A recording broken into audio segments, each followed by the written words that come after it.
year from 2013 and 2019 on to 2030. And I imagine you'll get to this because if you did that linear extraction based just on those 2 years, that last row there, the north of US 87 would have negative. You'd expect, are you following? Well, yeah, and that's what I did was I took the average, Jonah, rather than take. Oh, you took the 24.3%. Right, Okay, and applied that to each of those Yeah, because I okay. think there can be anomalies. I don't know whether that's valid, whether y'all, I mean, that's why we're going over this. Okay, yeah, I appreciate it. And then to further kind of go through that on US 87, rather than take the growth rate that we experienced on I-10, we use the average growth rate on US 87 of 6.09%. And use that for US 87 segments. So how does that work if you start compounding it? Wouldn't that throw you off and throw you into a higher growth rate than just sort of a pure? Well, it's not a linear extrapolation, it's compounded. It's Okay, so it's the 3.69. 1.069 raised to the 11th power of the 21st power. All right. And Don, I wonder, this might be perfectly appropriate for our needs here, and we might not need a really complicated, more granular version, but I wonder if we could look at maybe the population growth between 2013 and 2019 at the state level, or the projected, I think that we would all agree that growth rate is unlikely to be linear. It's likely to change. Maybe it's going to grow faster than it did between that period of time. Maybe it'll grow slower, or maybe it'll be, and so perhaps what you're saying, like doing it this way, could be perfectly appropriate. Maybe it will just grow this, or maybe there's a way to get a little bit more nuance in it. And perhaps using some of the demographic stuff that the school district has done. Just curious, just thoughts on that. I'm open. I mean, this is just a place to start from. Yeah. And that's why I'm presenting so much data here is, and showing you what the result is if we agree we want to do this. I think there are also some things that, anytime you measure something, the act of measuring it influences what you're measuring. Yeah. And so when you get a lot of congestion, it could be that congestion actually has a self-regulating function. How we'd model that, I don't propose to say. Marcus or maybe John Kite have some thoughts about that. Yeah, or it could be that by 2030, if we have 90,000 people here, the remaining 40,000 that you've projected to get to 2040 would no longer want to move here. Exactly. Jonah, to be clear, though, mathematically speaking, in the look back between 2013 and 2019, he did a linear average, total growth divided by 6 years or so, whatever it was. Then that locked in the base looking forward is 19. He applied the average of 3.69% that does compound as you move out. So it's not linear going out, it's compounding going out. But looking back, that's not how he got the average. Gotcha. Just to be clear. Yeah, no, that's helpful. Okay.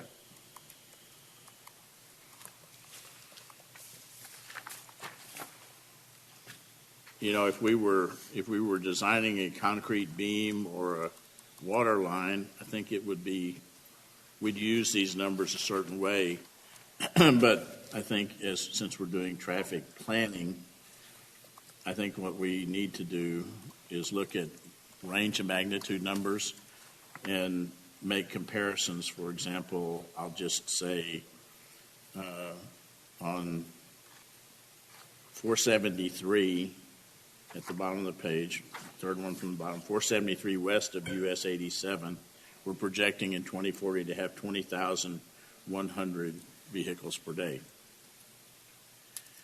Well, if I want to get an idea of what that looks like, I would go over to, say, maybe Main Street in 2019 and say north of Cibolo Creek we have about 20,600 vehicles per day.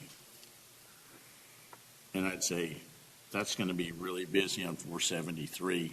I know it's a 2-lane highway. US 87 or Main Street, Cibolo Creek is a 4-lane highway. And I think it's those sort of range of magnitude comparisons that we would use to decide which intersections or which segments of road might become candidates for the higher priority candidates for investment.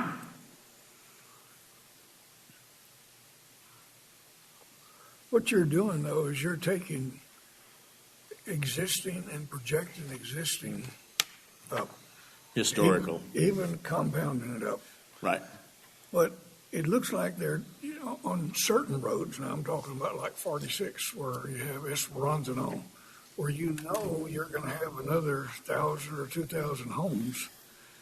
There needs to be a factor in there for that, which would probably give you more traffic than just taking this and compounding it up. 'Cause There's no question that any of these numbers can be radically influenced, particularly to the upside, by the occurrence of a major development that Right. generates traffic. But I don't know how to model that other than, I mean, that's beyond our scope here. I mean, that's a TIA level analysis, I believe. Well, when we did it back in 2007 or so, we took, as best we knew at that time, the subdivisions that were going to come online. And I don't remember if we used 6 to 8 movements per day per house to get it. Because that looks at everything. It looks at your going back and forth to work, to school, to shopping, to deliveries and all that kind of stuff, which affects it. And that's where we come up, how we come up with what we did at that time. And I think it was pretty good. So what I'm saying is that some of this stuff, if you're just going to use existing traffic counts, projecting them ahead into time, you need to factor in new subdivisions, what they're going to do, add it to that. And we'd have to sit down and think about that some more. And maybe some of those TIAs the city has with some of those subdivisions?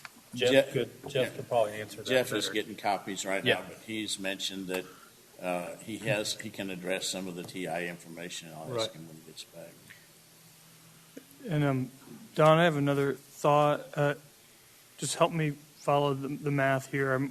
Perhaps this is wrong, but if you look at the roads where the traffic counts were very low, if you had a road with one car that drove a day in 2013 and one person moved there and now you have 2, you would get a 50% increase in the number of cars there.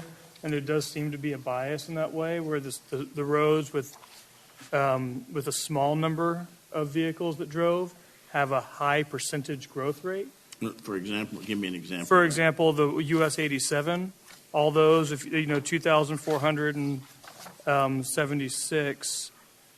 I'm just looking at the average for the US 87. All of those are in the 1,000s place versus the category above, the I-10, where all those are in the 40s, 20s, and 30,000s. So that category there went up by 3.6%, and the US 87 went up by 6%.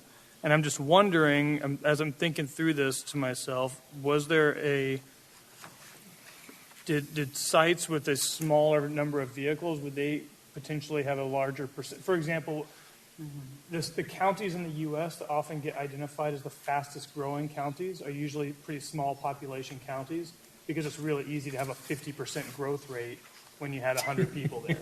You know what I mean? Versus a giant city that grew by a... So I was thinking through that and making sure that this is not going to be... Because I think what would tend to happen is that percentage growth would slowly start tapering down, even if you had more and more people moving there. It would eventually... Does that make... Are you following my... No, I follow your question. I don't know how to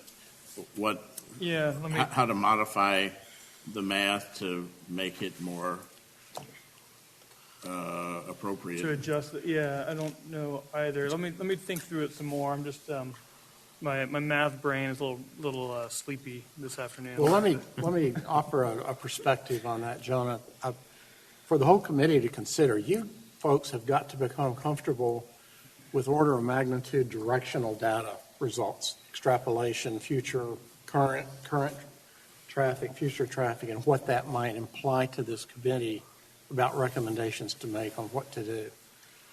I don't think we can do a sophisticated job of doing TIAs, nor should we. And if we make a recommendation because we're looking at order of magnitude directional results staring us in the face, and we say the community thinks we ought to do something about it, well, whoever the empowering authority, the city council or county government or whomever, would most certainly do that TIA. They would get down to brass tacks about fine-tuning the numbers and making them more real. So everything you're saying as a concern is mathematically legitimate, John, no doubt about it. We all wanted some traffic data. We have some. Last time we talked a lot about do we believe, and the 2013 to 2019 numbers as opposed to considering 2020. We all did. So now the next logical step that Don's trying to take is now how do we do that as a look-forward mechanism? They're all going to be imperfect. Yes, we can take the school district has very detailed information about the subdivisions they already know are coming on. We've heard that.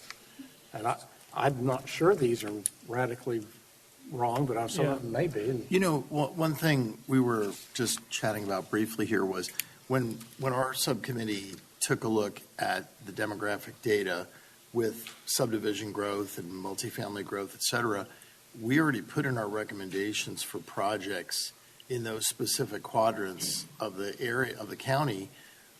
We took in account John's point that certain areas there's going to be a lot more dense development. So there was a need in that specific area, whether it was walking trails or better turn lanes or what have you. We already factored that into the recommendations that were presented a few months ago. I mean, from a percentage point of view, these seem reasonable, and they're in the 4%, 5% range, which, I mean, I think most people would agree the county is going to grow at that rate population-wise. So I think maybe we've already done some of that work. I think it's going to be comparable findings. In other words, we can show where the growth is going to happen based on the demographer's report, and we can look at what the numbers give us here as a linear progression and see if that rings true. Yeah, and it's sort of like look at it from both perspectives, and they seem to generally correlate, so we're probably in the ballpark. Is that what you're saying? Yeah, because when we looked at the northern part of the city of Bernie, we really didn't see much projection in growth or increase in the number of housing units. So some of the projections on that segment of roadway is probably not going to be supportive of this growth for the reason that Jonah's citing. It's low to begin with, and it doubled, but it's not equivalent. If that makes sense. Don, I think that a good example of what I'm talking about is on the FM 474 south of FM 473, where it was 135 cars, or whatever. What's the unit here that we're looking at? Yeah. Vehicles per day, and it went up to 376 for a rate of 178%. Right. And if we kept that rate, that's not a reasonable rate to expect 178% growth for 30 years in the future. And so I think that there's some, with the really small number of roads, we need to be real cautious about, because one development could have gone in that really blew up that one road and by it, so that now that whole FM 474 category has a rate of 77.2%. But if you eliminated just that one FM 473 road and took that 178% out of there, that would really drastically affect that percentage. So I just think with the real small numbers, we have to be cautious. And I think as we extrapolate out, expect that the growth as a percentage of the total will begin going down, even though the number of people moving here per year will be going up. You could have 5,000 people move here one year, And if you had 5,000 people here, that would be 50% of our, 50% growth. The next year, you could have 7,000 people be here, but since you had 10, it would be a smaller percentage of the total. And so it seems like the denominator is changing as we're trying to mess with this fraction. And again, I'm trying to wrap my head around it, but I'm thinking we need to be aware. That's a good point and a good example. And, what I would say on 474 is the number of vehicles per day on the sections that's north of Kreitzberg and south of 473 were small to begin with. So even though you apply a high growth rate, the roadway is probably still adequate at 7,900 vehicles per day. But I would say that north of Adler, you're at a point there where, well, it could happen or it could not happen, so it just depends. I think it's up to the committee to impose its wisdom or foresight or clairvoyance. That's a good point. I mean, the difference between a 2-lane road to a 4-lane road is going to be significant. So I think as we look at these numbers, just taking that into consideration. I mean, taking your point, Jonah, there may be a little bit of wiggle room here or there, but I mean, to add 2 more lanes to an existing 4-lane road is going to add a ton of capacity. So we're going to see some of these recommendations as we get there. And really where I'm headed with this was an exercise taking known data sets to come up with a methodology. We saw also last week that the city has traffic counts that they did in 20 and 21. And if we can agree on this general methodology, then we can apply that methodology to the city data and come up with, this is TxDOT, but what about city streets? We don't have any prior data to speak of for that other than city data. So if we can come up with a reasonably coherent, appropriate methodology and apply that to other traffic counts, then I think we'll begin to get some meaningful data for future, like on Adler and on San Antonio, Old San Antonio and School Street and Johns Road and things like that. I think we also need Scenic Loop Road and I agree. Upper Balcones, more on that west, Right. south and west quadrant. And that's a good point because Jeff has some information about TIAs and he said he would be happy to share some of that. So you're it. Sure. So I don't have the exhibits to pass out, but as mentioned in one of the last meetings, when development comes to town, they do TIA, a traffic impact assessment. And one of the things they do, and all of our rules for TIAs are based on peak hour. So all the traffic counts that we've been talking about so far are per day. But in the TIA world, and looking at actual intersections and how they operate, we look at the peak hour. And the peak hour of adjacent street traffic, which is typically your morning rush hour and your evening rush hour. In theory, your roads get real busy at rush hour, and then they die back down some, and then they get real busy in the afternoon again and die. Like, there's certain intersections in downtown here in Bernie where it stays busy all day. And we actually have our noon peak is sometimes as high as our PM peak at some of our intersections. But when we're looking at actual turn lanes, right turn lanes, left turns, and how a traffic signal operates, we look at the peak hour. And actually, the peak hours kind of vary, and it's something that we look at. What they do is they bring out a little camera, and for those hunters in the room that have game cameras, it's a really fancy version of a game camera. It's a little box this big that will strap to a power pole or a street sign, and it runs a 24-hour continuous video. That they'll take that video, we'll bring it back to the office, we send it to the consultant sends it off to some person who's lucky enough to count and sit and count all the cars and all the turning movements that come back. And so some intersections, the peak hour might be 7:30 to 8:30. Other intersections, the peak hour might be 8 to 9. It all kind of varies on different sides of town, how close to schools, whatnot. That peak hour changes. So we get copies of those, and we keep copies of those. And one of the things that those use, they're using a program called Synchro, which is a really fancy traffic modeling program. And we actually now have about half of the city modeled in a Synchro model. We're going to be bringing something to council soon to try to get more of our intersections studied in that Synchro model. That's something that we can look at, and we can do with that model. We can look at, all right, if we add a separate complete right turn lane at this intersection, and we hit the button and run, and the computer spins for a minute, it'll come back and we can see how that affected that intersection. But that's also what the developers use, is they come in and say, we're going to add a new retail site, a new taco stand or something that comes into town. We're going to put it on this particular road. We do an existing conditions model, and we model the intersections within 2 miles of that site. So we model all those intersections, and we take the proposed development from that site and then run the model and see what the impacts to those intersections are. And if those intersections decrease by more than 10% in their efficiency, which is a rating scale that we use, they have to come up and do some sort of improvement to that. And so that's something the city, when people develop in the city limits, that's something that we do. And the county's adopted a very similar ordinance just recently, that new ordinance that we passed a couple years ago, that we can check development. And so if they come in and they need a right turn lane, they'll have to go build it as part of their development. Jeff, most of the improvements occur, they're either right turn lanes in, left turn lanes out of developments, they're intersection improvements. It's Correct. not, you're not adding capacity to an existing road. Correct. So most of our developments are turn lanes.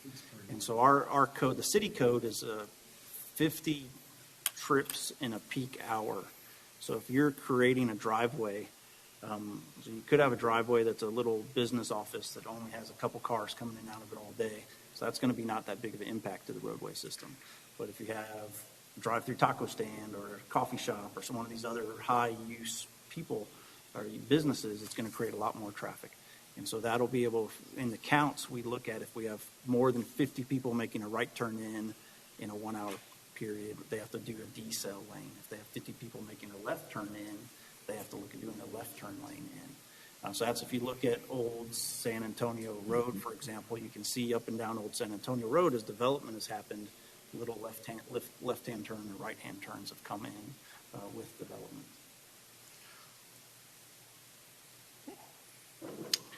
It's a good lesson. Well, and I know this is very technical, but I think we need to have an understanding as we move forward. And, you know, the numbers we're looking at here, average annual daily traffic. That's the average daily traffic on those roadways. And that's really not what you design a roadway for, you know. And there's no consistent methodology for translating average annual daily traffic to peak hour traffic, which is kind of like what you'd really design the roadway for. You know, what you can do is get a sense if a roadway, say, the River Road and Main Street, if we have an annual average daily traffic of, what is it, about 20,000 or something like that, and I think we already experience it as congested for, 3 hours a day, 2 hours a day? Okay, if we're going to double the traffic there, you know, we're probably not going to increase the peak hour traffic. We're just going to extend the duration of the congestion so that you have a longer period of pushing a lot of cars through there, which is going to be clearly not welcomed by the traveling public. And it's very interesting in some of the models we have, because there are some intersections that are very dependent on the time of day. That a lot of people head south on I-10 in the mornings, so some of our intersections have a lot more traffic heading in one particular direction in the morning, and in the evening they have a lot more people going the opposite direction. We have other intersections that, for whatever reason, it's next to a school or it's next to some business activity, that they don't meet kind of your normal, like the PM peak might be going the other direction, but it's just because of what's in that, adjacent to that intersection. And we have several intersections where we have, for example, the Highway 46, Esser, Herf Road intersection. We have more people making left turns westbound Highway 46 making a left turn onto Herf Road. We would all think that the morning traffic would be the busiest time for that intersection. It's not. It's actually the PM traffic we have more people making left turn movements in the evening.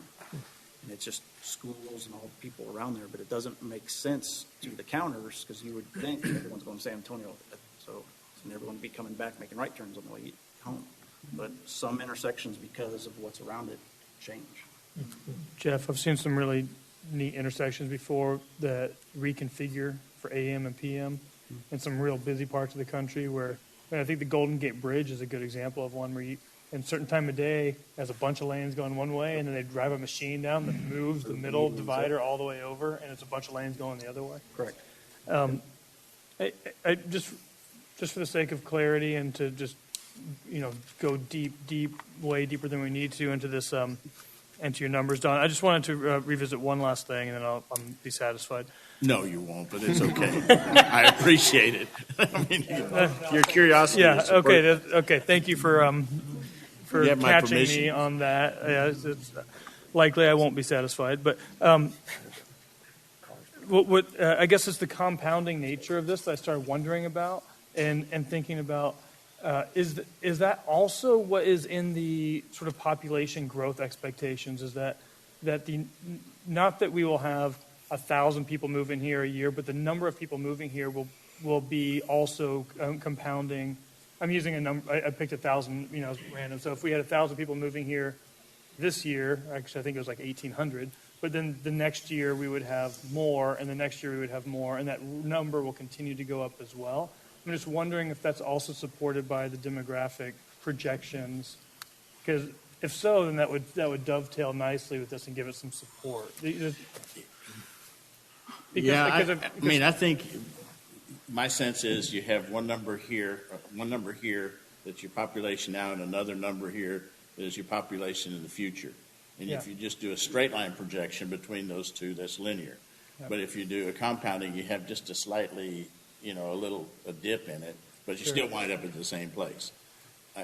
I think that number. I don't know how the demographer gets to I see those numbers, but how we get to them, I think the difference between those two Might not be approaches is significant. fairly minimal. Yeah. Well, I mean, what the demographer did was they looked at the 86, what they call planning units that comprised our school district, which is where the vast majority of growth in Kendall County is occurring. There's just not that much growth in the Candalia area or Comfort relative to, the southern part of the county. And Bitsy knows this on our subcommittee. We study each one of those 86 planning units, and it tells you by year or by 5 years, 5-year amounts. Because, the further you go out, the less accurate you're going to be. But it gave a 5-year projection, which is, reasonably accurate. The 10-year projection is going to be a little bit less accurate, but nonetheless, it gave us a number of households or housing units that would be added. So it was relatively easy for our committee, as we went through each quadrant of the school district, to say, hey, in this lower portion of this quadrant, these 3 planning units are going to triple in a decade. We better do something on this road and on that road. And that's what led us to the recommendations that our subcommittee made. So, and it's uneven because, eventually you'll have an area that gets built out, and that's it. And then the growth will stop, and another area will become hot. So, That's what I'm talking about, the comparable findings, so to speak, where we can see it with this data, but we can also see it with that data. And if they both tend to jive, then I think we've got something positive to recommend. Something needs to be done in that area. Jeff has got data that supports that as well, I'm quite certain. Well, I think that's what Jonah was getting at is, do they mesh up? Do they parallel each other? The word I used was dovetail, but mesh up or parallel work as well. Dovetail's fancy. It would take a little bit of time, but we could do that. It might be unnecessary. I just, as I was thinking through like adding 3% or 6% each year, like you said, there'll be a larger dip to it. And is that toward the end of that each time we add that percentage, just going to be assuming that the number of people moving to Bernie is just getting higher and higher and higher. And is that realistic? Maybe it is. Maybe in 10 years we'll have, I think last couple of years we've had about 1,800 people a year, 2,000 people a year. And maybe it'll be 5,000 people a year or 10,000. Like maybe that number will continue to rise. I don't know. But just, I have a question, Jonah. Is it appropriate for a mammologist to use the term dovetail? You know, I was trying to think of a mammal-related That's term. a woodworking term. Yeah. Okay. We'll throw a monkey wrench Just in it or kidding. something. You know, Jonah raises a good question, because 5% growth on top of a bigger number is a lot more people than 5% growth on a smaller number. But that's, if you study the demographer's report, that's kind of what they are projecting, only because the number of really big subdivisions coming to this community is increasing. I mean, it used to be, you go back 15 years ago when Bernie Heights was being developed, and Bernie Heights had 250 homes, and then Kendall Creek Estates came, and that was another 100 homes. That was huge for Bernie. Now, right next door, you have Regent Park, 850, with 10 acres up front for apartments. That'll be another 200 units. And then you look at Wicked 3, what's the name of that, Corley Farms, 1,100 homes. So we're no longer dealing with cutesy 100. We're looking at these massive subdivisions, and it's enough, frankly, to give you a headache, but it's, so to your question, it appears that that's the direction that we're going in, so that when, like, our school district grows by 5% a year, it used to be 200 kids, now it's 500 kids. And in 3 years, it'll be 600. Yeah. So, question for you, Rich. Could we agree that the committee could just make one recommendation and go home? That is to dumb down our school district?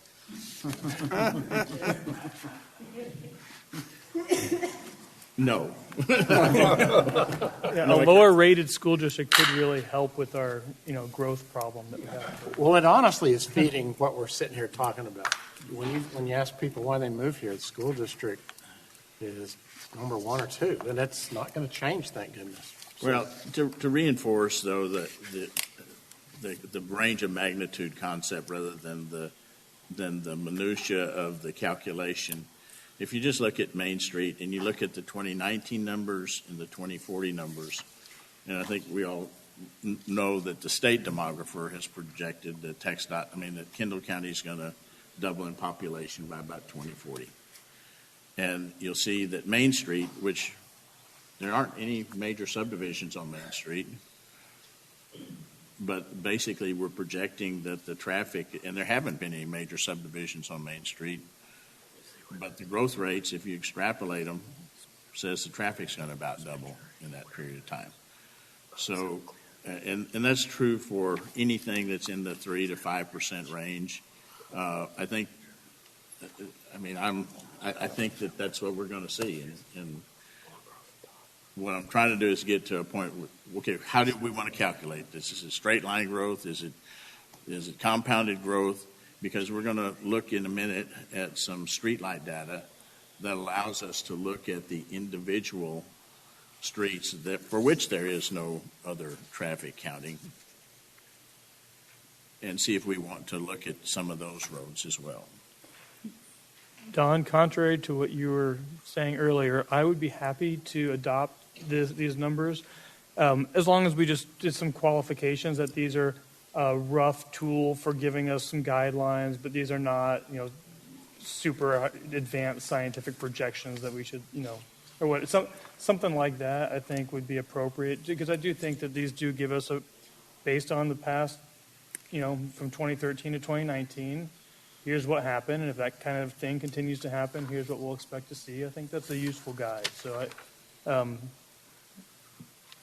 I think with the right qualifiers, if this is going into the plan or if we're going to base up on that. Well, I think it's important that we do include the rationale and the methodology, maybe as an appendix rather than the body of the document, because there was so much concern about the traffic counts coming out of the most recent study. So I'm happy with that. I've started on some of that narrative, but your conversations have helped give me some information to expand on that. And Joan, I've been doing a little arithmetic while we've been talking, and you picked out a unique, 474 has 3 segments, one of which had a high traffic count, over 4,000 cars. The other 2 were less than 1,000. In fact, the bottom one was barely over 100. So we charted that growth and then divided by 3 because there were 3 segments. So it uniquely set itself up for skewed results because of that disparity between the most populous segment and the least. So I went back and just did it on car count. And then see how instead of a 10% annual growth, it was 3.5. It was 3.5. Just based on cars. Yeah. That would only be that dramatic in a case where you have a small segment and one segment's really large and the others aren't. If they were all big, it wouldn't change hardly at all. If they were all small, it wouldn't change hardly at all. This really is a unique piece of data right here. Just to clarify, that final percentage that you used was the sum of the percentages?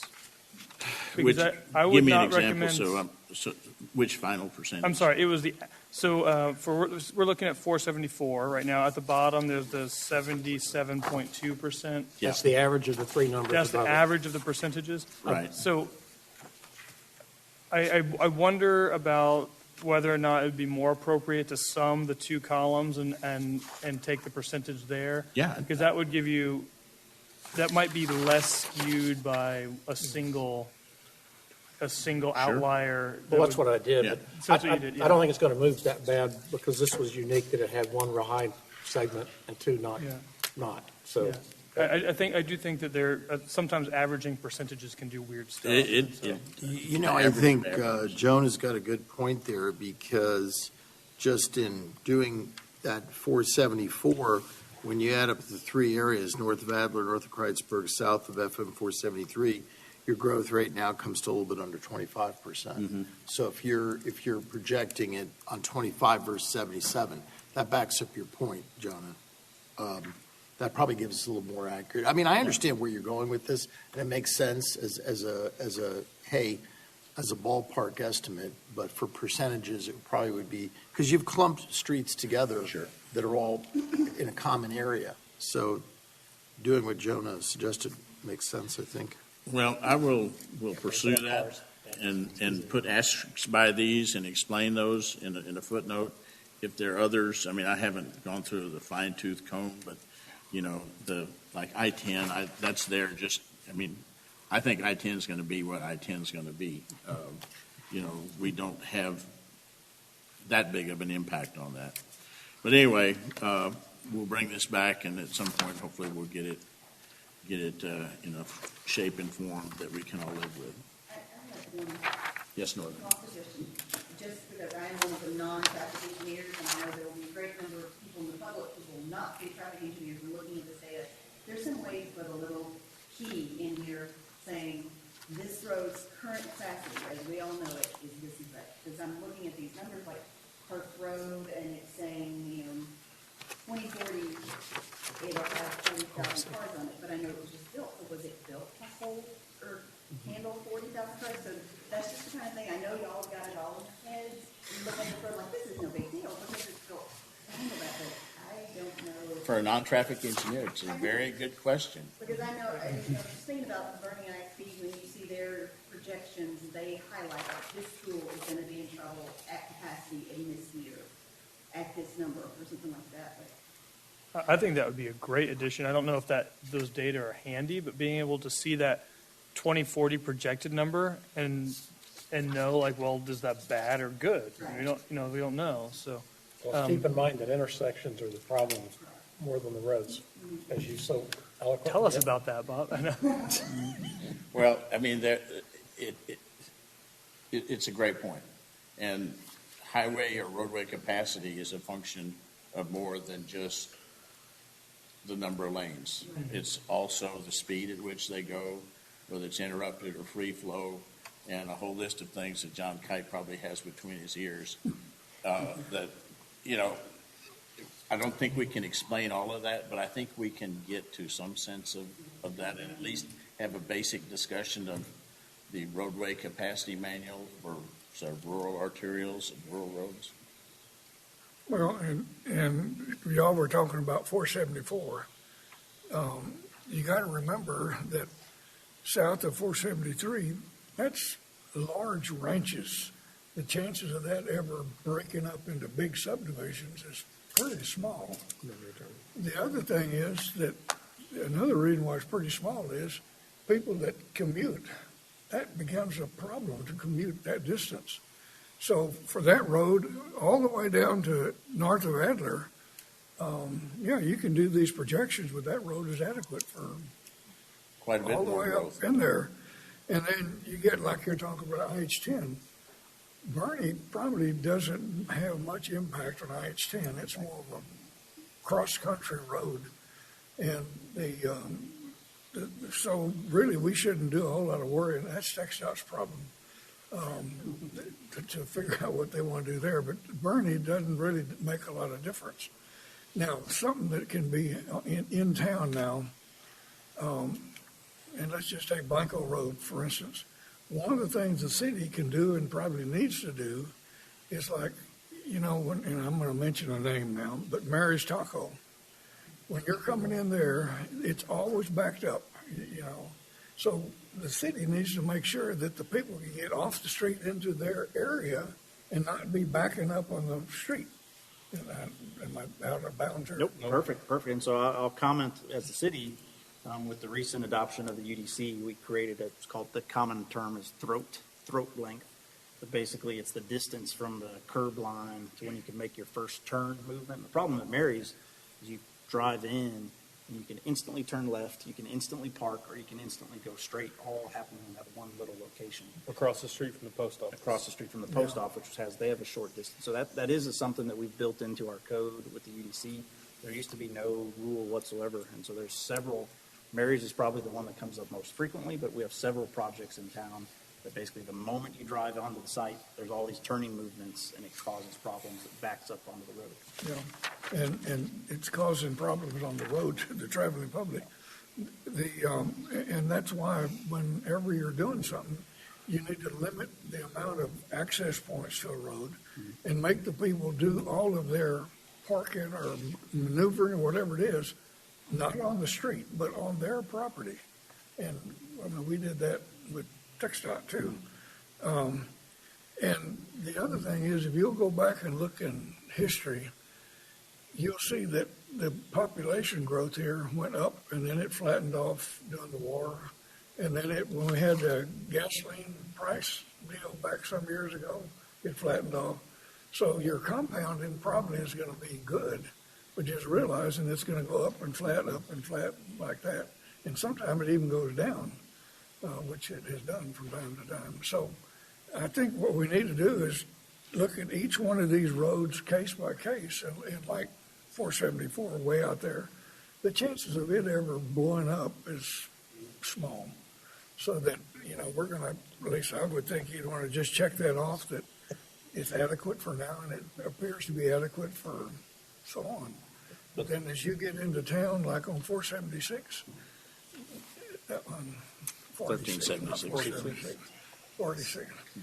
And you get in, you look at the traffic out, Russ Lane area, or go all the way out to Bergheim, and it's not high. A lot of the traffic from, not Esperanza, Scannon Road. Cartier goes to 30 through 51. Somewhere in between, there's a break where people go that way to get to San Antonio, or they come this way. Well, you look at around Ammon Road, it's so much, but then you get up to Herf Road, it's double. Well, where is that coming from? It's coming from all these subdivisions that they're building there, and they're feeding on to 46. So what are you going to do? And that's what our problem is. What are we going to do? And what is a reasonable amount of traffic? Now, Herf Road could carry 40,000 cars a day at 10 miles an hour. As the speed increases, you get out on 10, the separation between the vehicles is pretty good. So that traffic count would be smaller than if you were to pull the traffic speed down to like 30 miles an hour. Well, the capacity goes way up because the distance between the cars comes in. So all these things are things we need to think about and look at each one individually and see, what do you think is going to create more traffic or less traffic here? And then what are we going to do about whatever we need to do to get it to where it moves better? So Don, a question that I have about this. So the methodology, if we're going in that direction, that seems good. Do we have more information? Because I'm not seeing anything on the south and west sides for traffic counts, and that's where, that was one of the two heaviest growth areas. Yeah, and that's a perfect segue. Thank you for asking that question. No, we don't have those traffic counts by TxDOT, this data set. But what we do have is some data from the city, and that's not included here. But we also have access to something called streetlight data. And in your multi-page packet of information on the 5th page, Steve Sharma, you going to explain streetlight data to us in a bit? Sure. Okay, just a minute.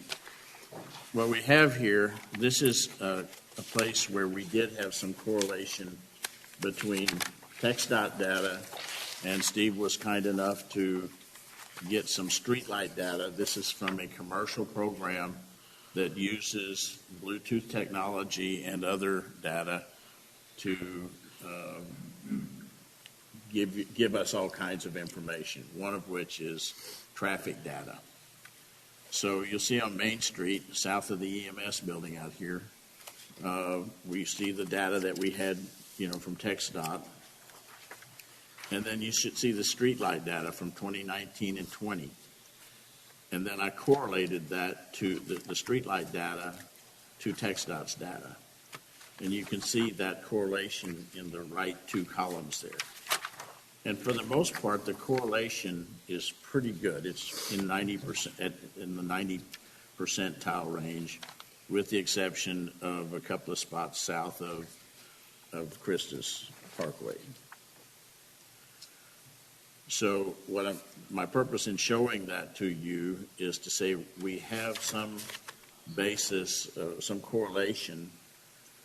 And what I'm asking Steve to do is explain more in more detail what streetlight data does for us in terms of not just AADT, but in terms of traffic count or traffic movements, vehicle or traffic composition, and how we might use that, and what roads we can use that.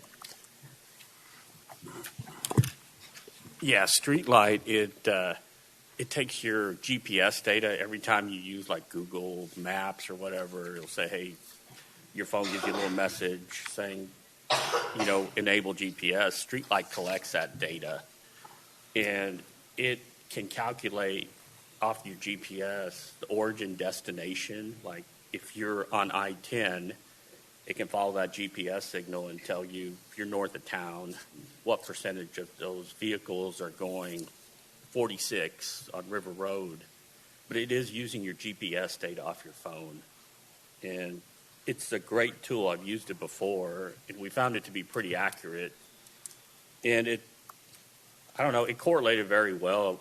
I didn't know what it would correlate to until I gave Don those numbers, and it's pretty good. We've used it. I've used it on projects in Austin, Laredo. Found it to be very accurate. It could tell us what amount of vehicles are coming in on River Road towards Bernie going out I-10. What percentage of that traffic is going through town or stopping in downtown area. Yeah, I don't know what else to tell you about it. Well, I think they also correlate it with what percent trucks is in there. We can get truck percentages out of that, and trucks, passenger vehicles. You can break it up into time of day for the peak periods. You can get it Saturdays, Sundays. It depends on how much data you want out of it. It can be very simplistic, or it can get very detailed. It gets into driver demographics, age of drivers, how long the trips are, and things like that. It can get very detailed, or it can be very high level. You're coming into town on I-10, it'll tell you what percent of vehicles are going out 46 towards New Braunfels. You can do the entire town of Bernie. It takes more effort to do something like that versus just, smaller roadways. But it is used nationally. It's what's called big data. And man, I don't know, it's used throughout the country. Go ahead, Jim. I'll comment as well. So first off, it has nothing to do with streetlights. It's just the name of the company, just to make sure everyone's clear on that. Good point. And it's everyone in the room who has a cell phone, your cell phone company is selling the data to these third-party companies that are using your GPS data on your phone. So there's multiple, Streetlight's one of the bigger companies, but there's multiple companies now that are doing all this data. They're buying your GPS data from your cell phone company, and they're running all this computer programs. We have big fancy computers that we can see, hey, if your cell phone lives at this address every night from midnight to 5 a.m., we think that's your house. If it's from the same location every day, Monday through Friday from 8 to 5, we're going to call that your office. And it starts doing all sorts of computer analysis of where you're going in between, all based on your cell phone data. But the programs do a lot of neat stuff. Some people like me, I have 2 cell phones. My truck has a cell phone, and my wife has a cell phone. So if I'm driving somewhere, that's 4 cell phones. The computer program has to know, and it does some simulations to verify that these 4 cell phones are moving together. So we're not going to count that as 4 cell phones. We're going to count that as 1 cell phone. And it does all sorts of neat math. And it even gets into businesses are using, the streetlight is one that's real commonly used for traffic world. There's a couple other companies that businesses are using. So if you own a coffee shop in town and you want to know where your customers are coming from, there's another company that does the same thing. That it can say, all the customers that came to my coffee shop between 8 and 5, this is where their origin is from. And then where did they go after they left my coffee shop? This is their destination. So we have some of that data here at the city as well, because one of the Convention and Visitor Bureau is looking at that for the hotels. And so we did a demo. We haven't purchased the software, but we were doing a demo. And one of the things we did is we looked at, plugged in a couple intersections here in town.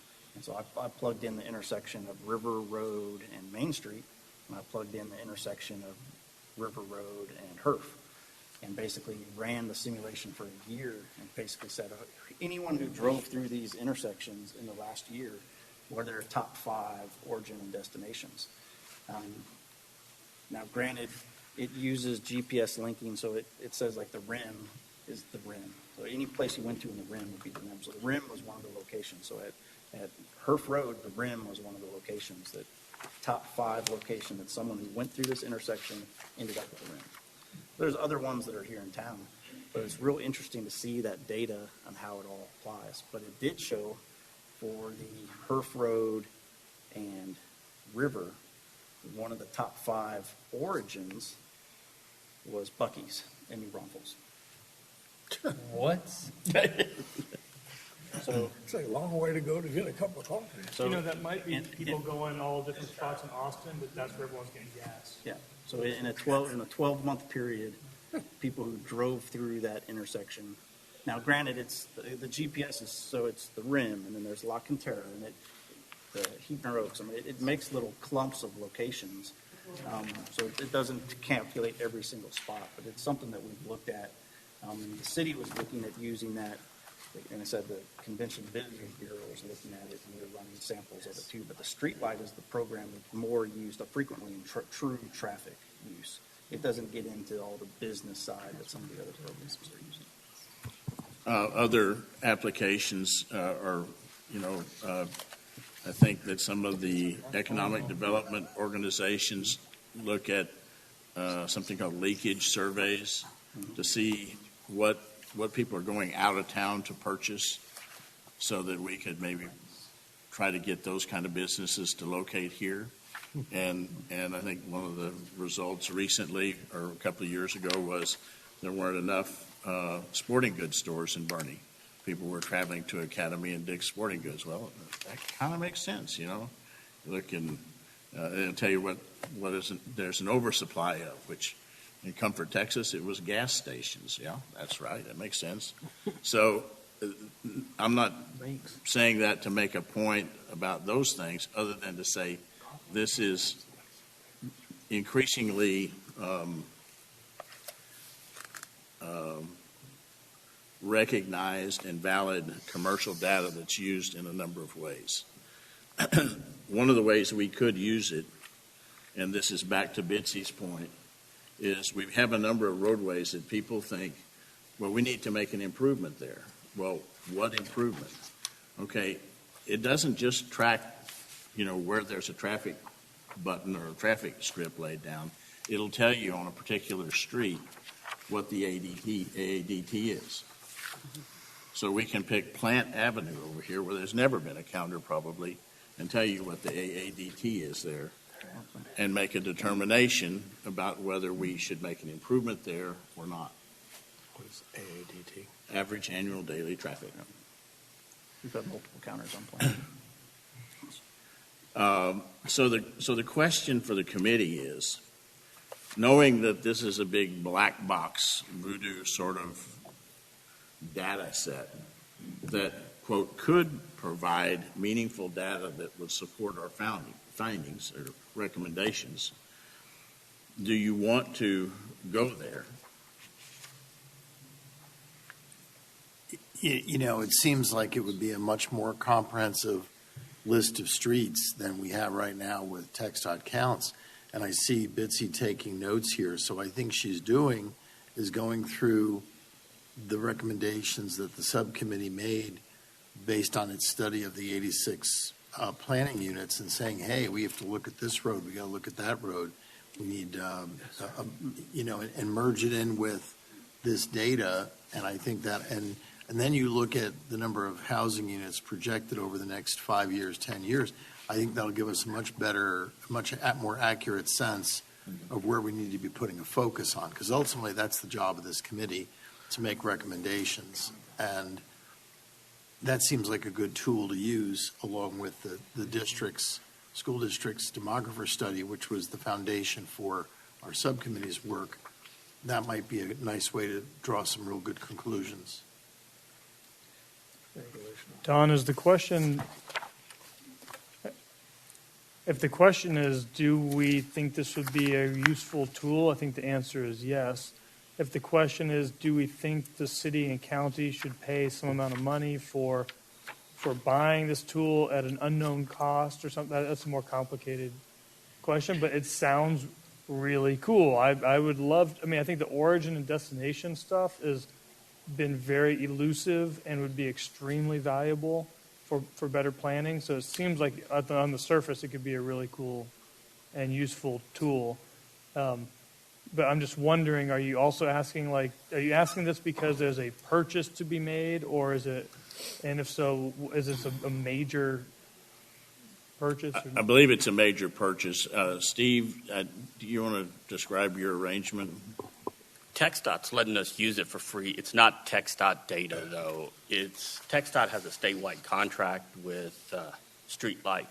If you were to purchase this, you get 50 zones, origins, and destinations.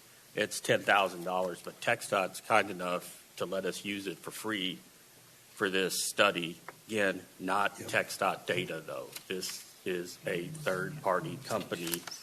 And I didn't know what these numbers would be until Don asked me to pull them, and he's the one that did the comparison. So I wanted to make sure with the distrust there was with TxDOT that they're letting us use their license for free, but they have no say-so in the data that's pulled or anything at all like that. Is there a limit on the extent to which we're able to use it if we decide to do that? I'll clear it with them depending on how many zones we need, because they don't have to pay the $10,000 for, they get a special price from these guys. So I'll make sure that we don't exceed our the goodwill of TxDOT on this. It'd be free. So. My suggestion is that we not try to incur a bunch of expense. Do y'all have a license? We don't. The software, the separate software that the CDB was looking at was a $15,000 a year subscription, and the city decided not to move. We played with all the samples, and we decided not to move forward with it.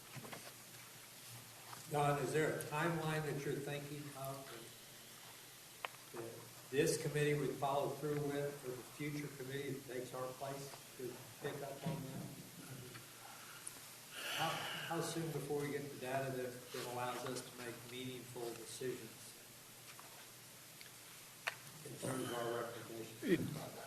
Well, I think Bitsy's got a list already, and as I understand the preferences, we would get that list, we'd hand it over to Mr. Sharma and say, Steve, we'd like the AADTs on these, at these locations, and that would be a what kind of turnaround?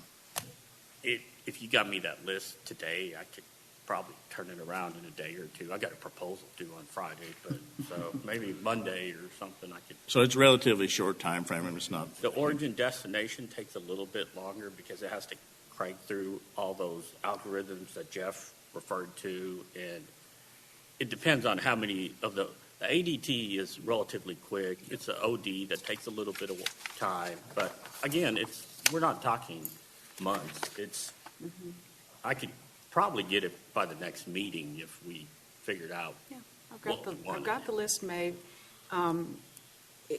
It's, the only thing that I don't have to a good grasp of is we looked at 3 areas that were Cascade, Old San Antonio, and Old Fredericksburg Road, and a lot of the congestion there is we're getting help from AMPO, and I don't know to what is there any fragment that's still left out there that we recommended we take care of that isn't covered under the AMPO data or input. And then we have road extensions. So we're dealing with roads that don't exist but are available to us per development agreements. But we do have the roads that lead into that proposed finishing link. So. And would we want OD for those proposed extensions? I don't know how you would get that.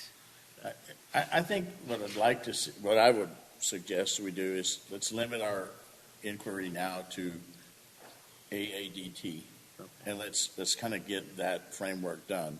And then as we begin to get into the more nuanced parts of our decision making, I think then we can say, well, it would be helpful to know what the origin and destination of this traffic was in maybe 3 or 4 locations. And does that make sense to you? It does make sense. A lot of our information is built off of the projected growth in an area. So say, for example, Old Scenic Loop Road right now is pretty passable, but when you start factoring in Corley Farms and some of the other developments that are going in over there, Regent Park,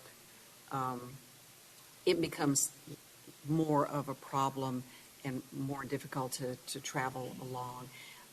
So I think some areas will be underrepresented traffic-wise, but in anticipation of that kind of percent growth that we expected to see.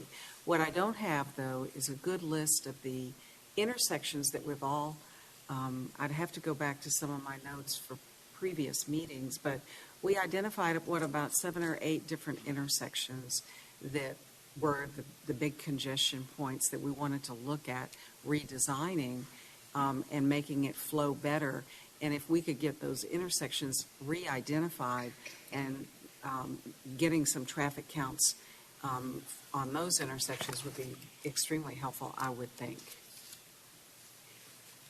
And Don, I think the one spot in town that I think would be a really obvious place to consider origin and destination would just be, that question about what percentage of the traffic coming in on 46 is regional, throughput traffic versus how much is local movement, and just what are the people who are coming in 46 through that Herf Road intersection?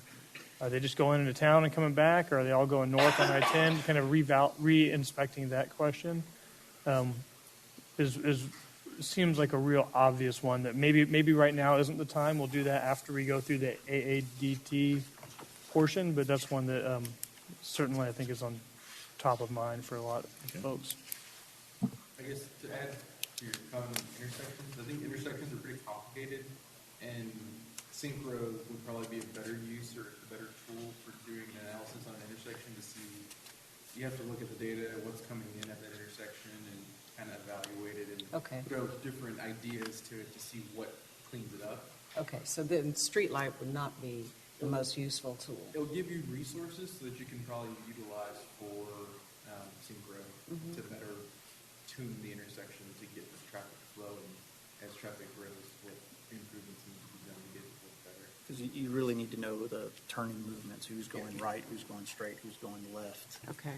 to plug into it, to really make the program work and see how it operates.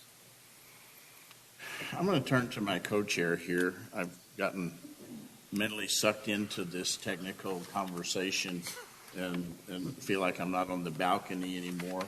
And I'm going to ask, have we adequately discussed this, and is it time to move on, or do you sense that there's more questions out there? I think we've adequately discussed it today. We've not adequately discussed it overall, because I think we need to start seeing what some of these results are.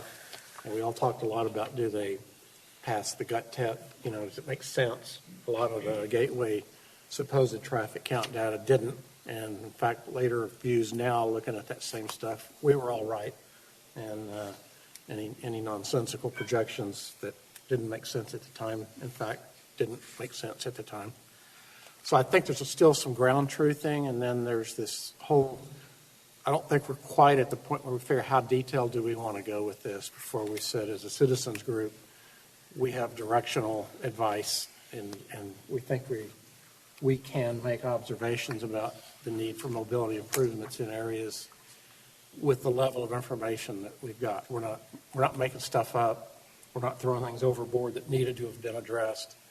But there's some limit on how detailed we can get, or we'll never publish. I'm curious, is it possible to layer this data so that it's easy to visualize in a very geographic sense versus spreadsheets,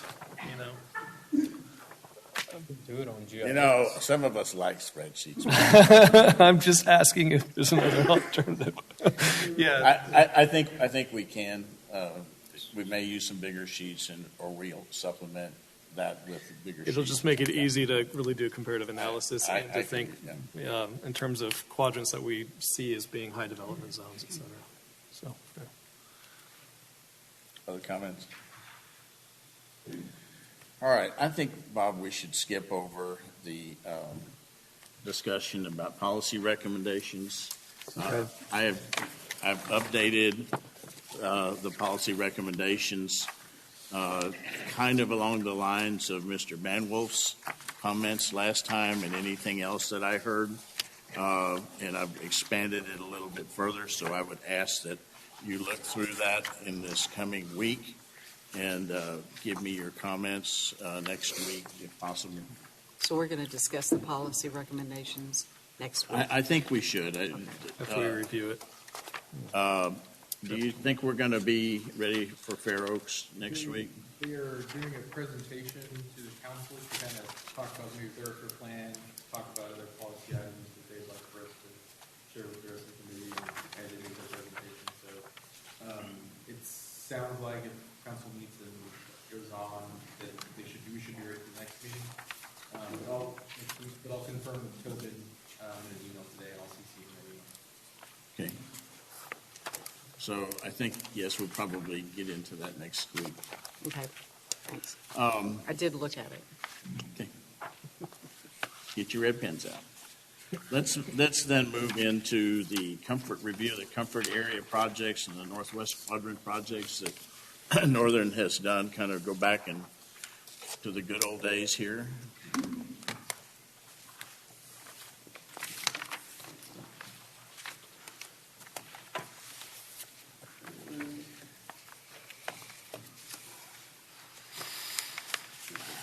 Is that left? Oh, left laptop. And then.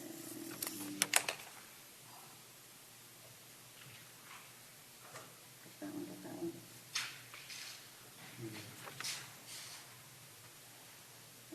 Oh, right in front of us. Cool.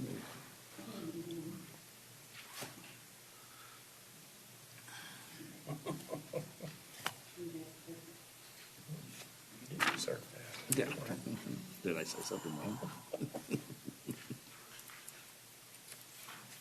There we go. It's maybe too far away. I've had a couple of columns to this to switch it to based on the card. Numbers run their percentage. That's whatever you suggest. Send me a file so I can edit it. Okay, so And I'll keep mine separate source.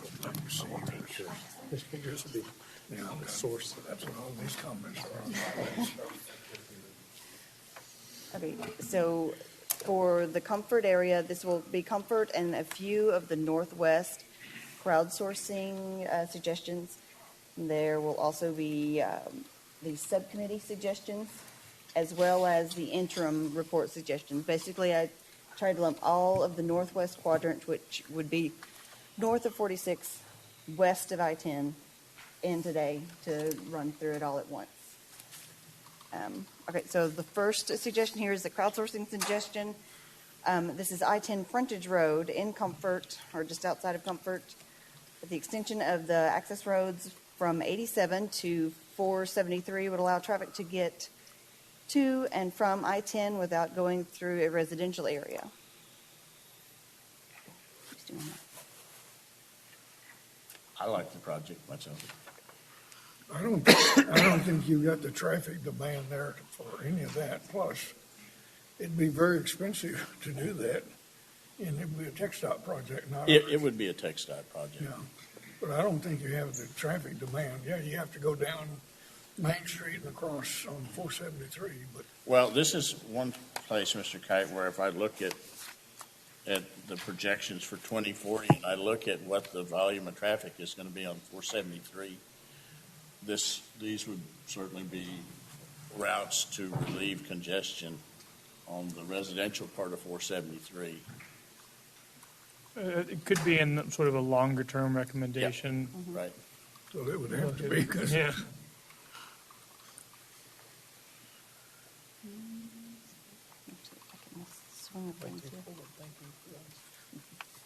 Okay, so this is another crowdsourcing suggestion. This would be a regional thoroughfare suggestion. The comment was just to improve a western route that cleared Government Canyon. And they've mapped it from Comfort down through west of Helotes into San Antonio. I'm going to go way out on a limb here and suggest that we reject this one. I don't quite see what they're asking, what the improvement would be, and cuts right Like- through a bunch of green space. It's the ultimate greenfield project, I know. right? It's like, I agree with you, John. I mean, I do really appreciate the zigzaggy nature of that road, though. well, it's outside of our study area. to start with. Yeah, I'd say reject that one. I live here, I want to go right there. Here's another similar one closer in, also leaving Comfort, heading west, down to Castroville-ish, and then cutting back into San Antonio. Again, that's out of our study area. And That's a heck of a greenfield claim. Yeah. It doesn't do a thing for burning. yeah, I'd say reject that one also. Kendall County. There's It's also more of a regional loop. very well Yeah, capable. it is.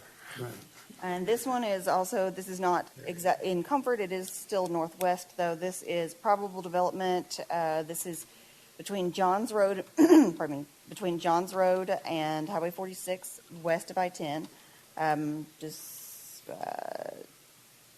Probable development with up to 3,000 homes in the next 2 decades, estimated by Bernie ISD demographers in this entire area. Report should be verified. Any developments of that size should include connections to each other via county boulevards and I-10, while avoiding properties not meant for development. And this is similar to, I believe that there's one in the subcommittee report, Is it the Spencer Ranch? but it does not connect to I-10 in the interim report. So Well, this is something the developers are to do if they're going to be developing the homes and stuff. That's part of out this there. already subject to development agreements. It's on the thoroughfare plan, but the thoroughfare Yes. plan does not connect to I-10. Yeah, the the Thoroughfare Plan connects Highway 46 to Johns Road, and part of that is under development already with Spencer Ranch, but it does not include a segment to I-10 Northern, correct? It just goes from Johns to Highway 46. Yeah. So that's a new addition. So would you want to, can you break this one up and recognize that the Johns Road to 46 connection is in the works, and then the connection to I-10 would be a separate?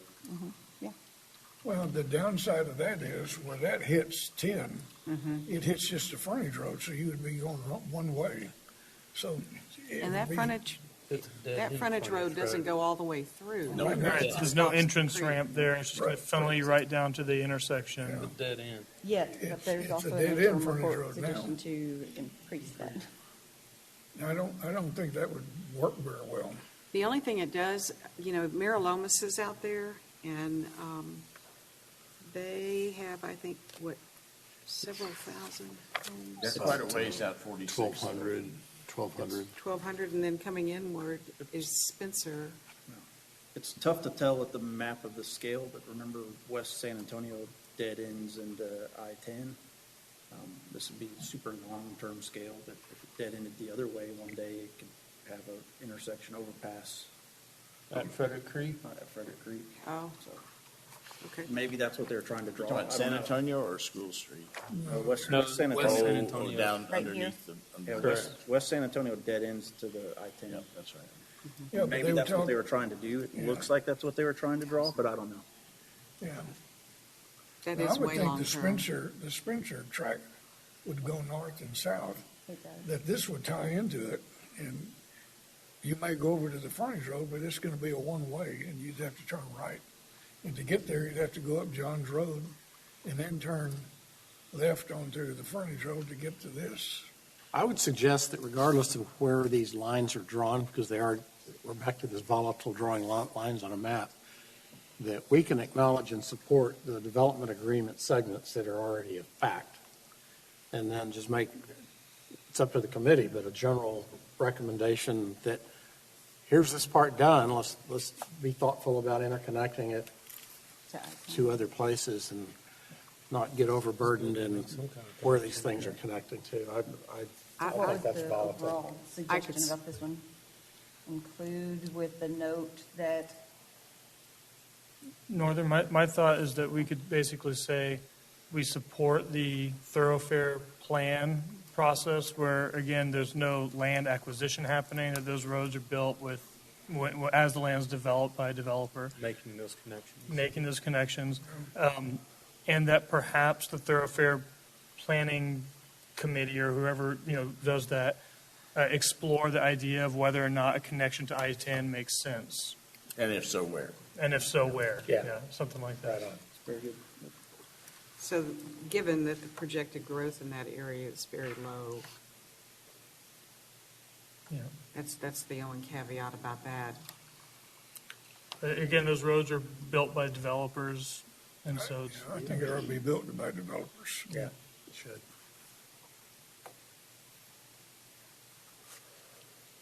okay, jumping over to the bike pedestrian really quick.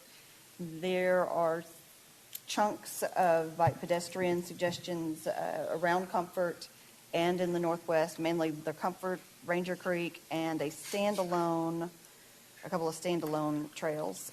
Comfort this is the line that was drawn around Comfort.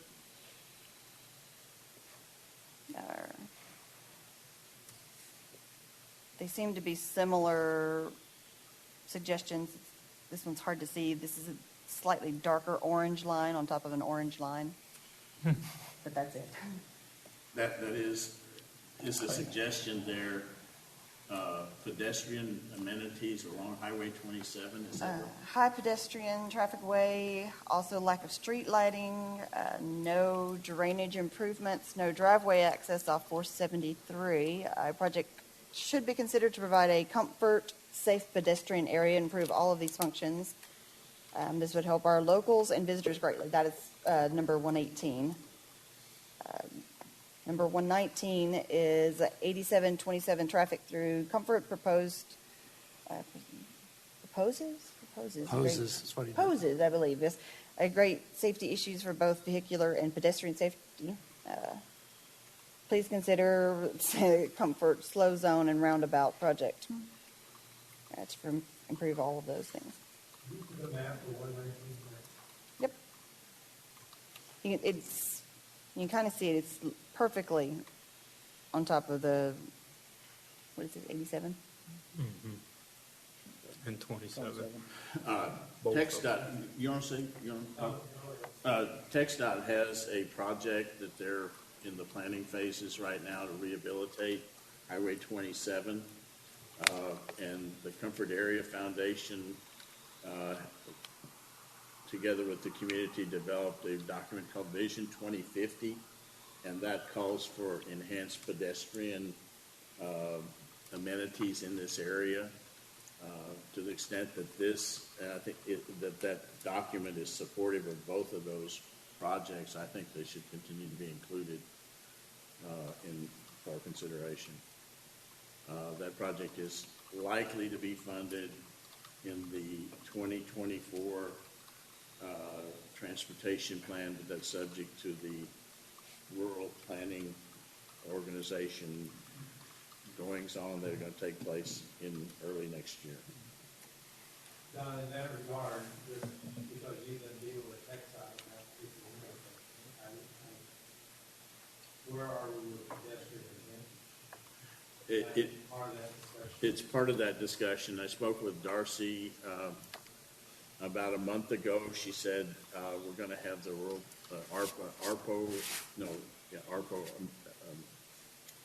the Alamo Regional Rural Planning Organization planning effort.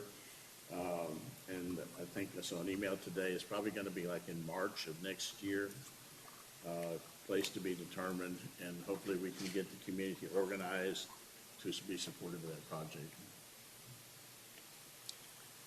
Don, I wonder if it would be appropriate to do something similar to what we did with the city of Bernie, safety and pedestrian items. I think we ended up choosing to accept almost all of them with the idea that they be presented to the policymakers afterwards for consideration. Yeah. I mean, unless as we're reviewing, just one seems completely ridiculous. No, I think that's appropriate. I do have a question about this one. This one appears to be over the county line regarding the Comfort baseball fields. Would that, even though it is on... That's Commissioner Lentz's problem. So this is out of our... Yeah, it is. We wouldn't spend county money there. Before we leave Comfort, can we revert back to the road part? And I think, Don, you mentioned something. At one time, I thought I had heard that it was a pretty hot topic to put a roundabout in Comfort. Yes. And I'm not hearing that now, and it died a horrible death of some sort. Well, unfortunate. I'll give you the short, long story. We had an elderly gentleman that was killed in a traffic accident in downtown Comfort earlier this year. And as a result of that situation, we were able to convince TxDOT to do a safety study on downtown 3 major intersections in Comfort. As a result of that study, they determined that the roundabout at the location that the community would like to see it is probably not the best intersection design for the current traffic volumes. And they proposed an alternate design, which I think the community will accept that. But I think in the long run, to reduce the truck traffic and the vehicular traffic in the downtown part of Comfort, we need to engage TxDOT in their planning efforts. And in conjunction with that planning effort that I was just mentioning, that roundabout may come back. The community is very interested in it. TxDOT, and I think legitimately, says the existing traffic patterns don't support that. But the question is, what if we don't like those traffic patterns? We want a different traffic pattern to improve public safety. And so I think that's where we're headed, and trying to go that way in a graceful and diplomatic way.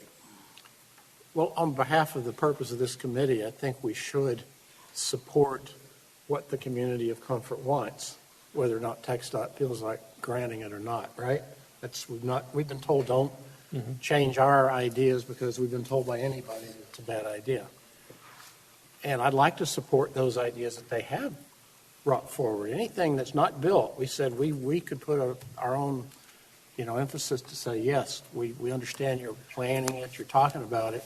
It's So, probably not unlike the argument that we're using about School Road and Adler and little sections that takes us into the taking of the gas stations and the roundabout won't fit there. We're saying. same analogy, sure. The same idea. Now, one thing about the one roundabout in Comfort, I'm not sure where we are in that discussion, because it was on the projects that we recommended between the 2020 early. On the short list, yeah. And we had those discussions with TxDOT up to this point.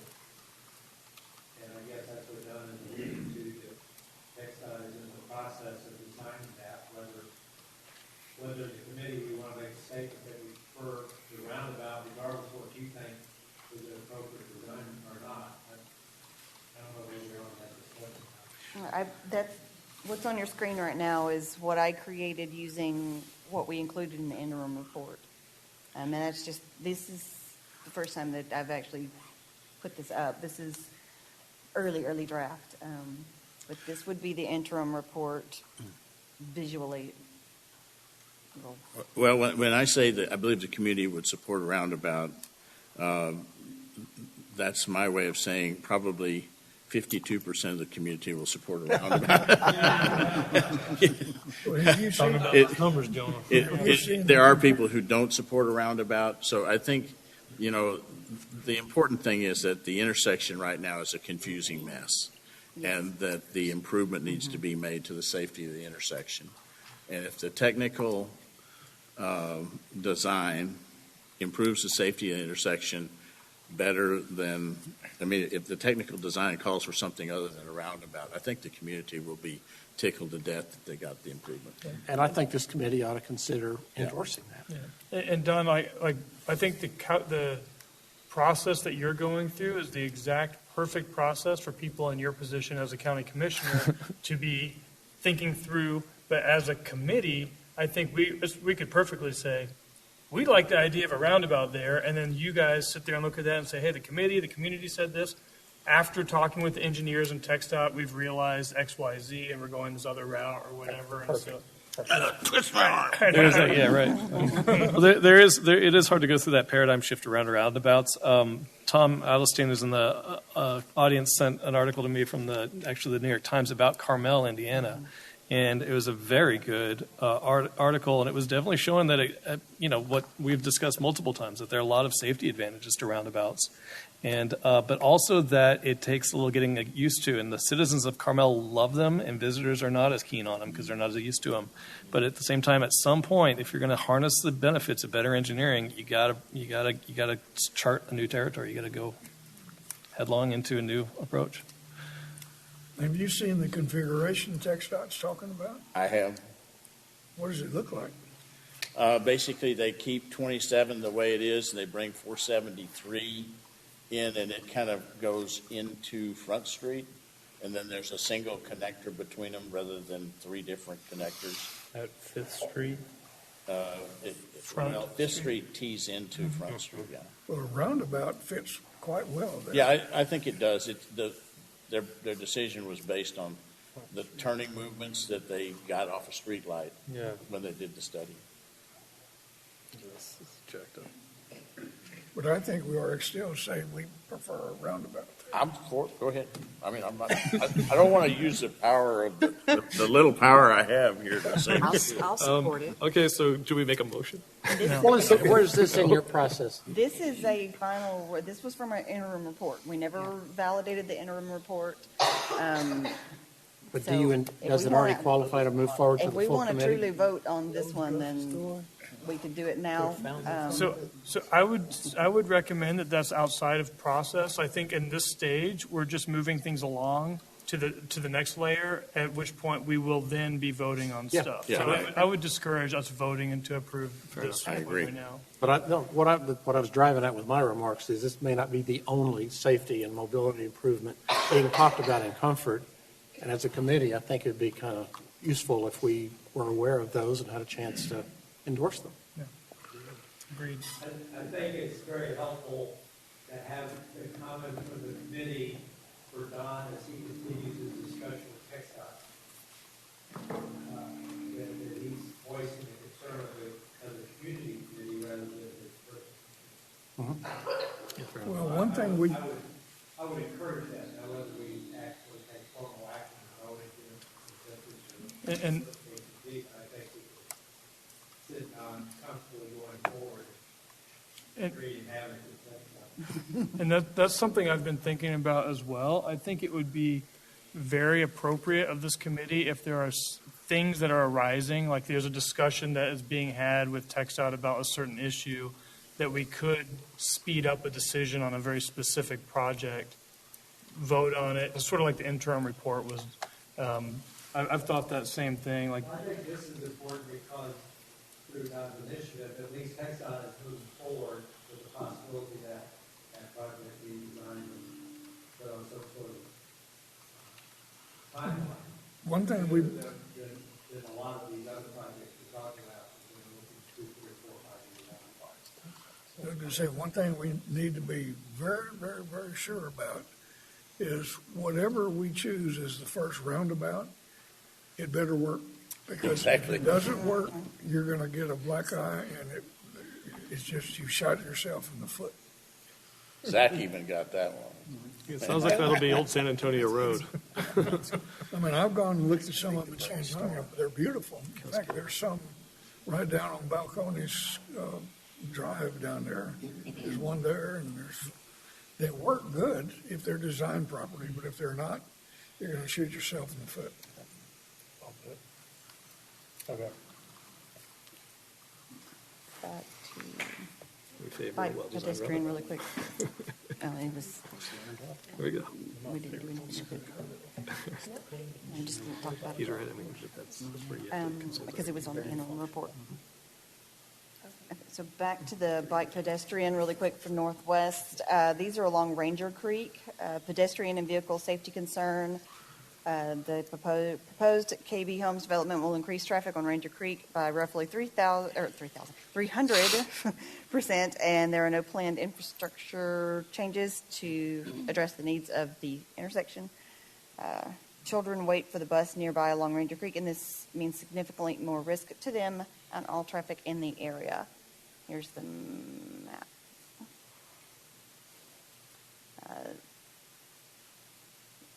The next suggestion was just a general ask for a bike trail along Ranger Creek Road. The third one there on Ranger Creek is actually Ranger Creek subdivision, which we talked about this when we met in our little unofficial subcommittee, and we don't know if this is a City street or private? if it's city or if it's private property That issue. subdivision's county. That's not city. Roads in Ranger Creek subdivision were built with absolutely no provision for pedestrians or bicycles, no shoulders or sidewalks, no street lights, deer everywhere. Speed limit of 35 is too fast in these conditions.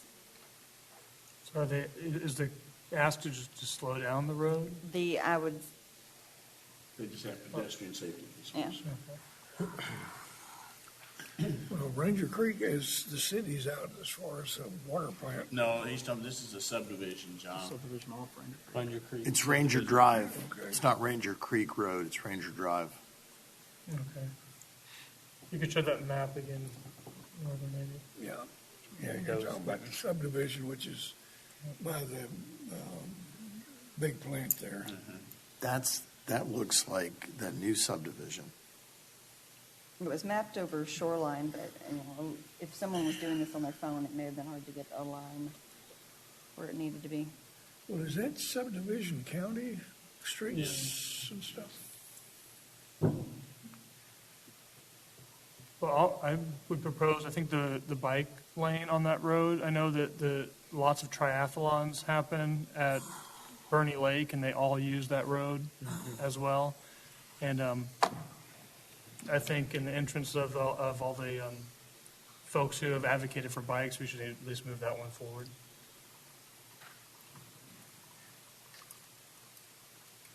So, I mean, the bike lane trail thing, one of the things I've been talking to Mr. Keene about bikeability, and we've been talking about some local experts. Also, Bobby Bailey, is that how you pronounce it? Bailey. Okay, thank you. Bobby Bailey has some experience working with, down in South Texas. I'm blanking on the name of the city. That's not McAllen.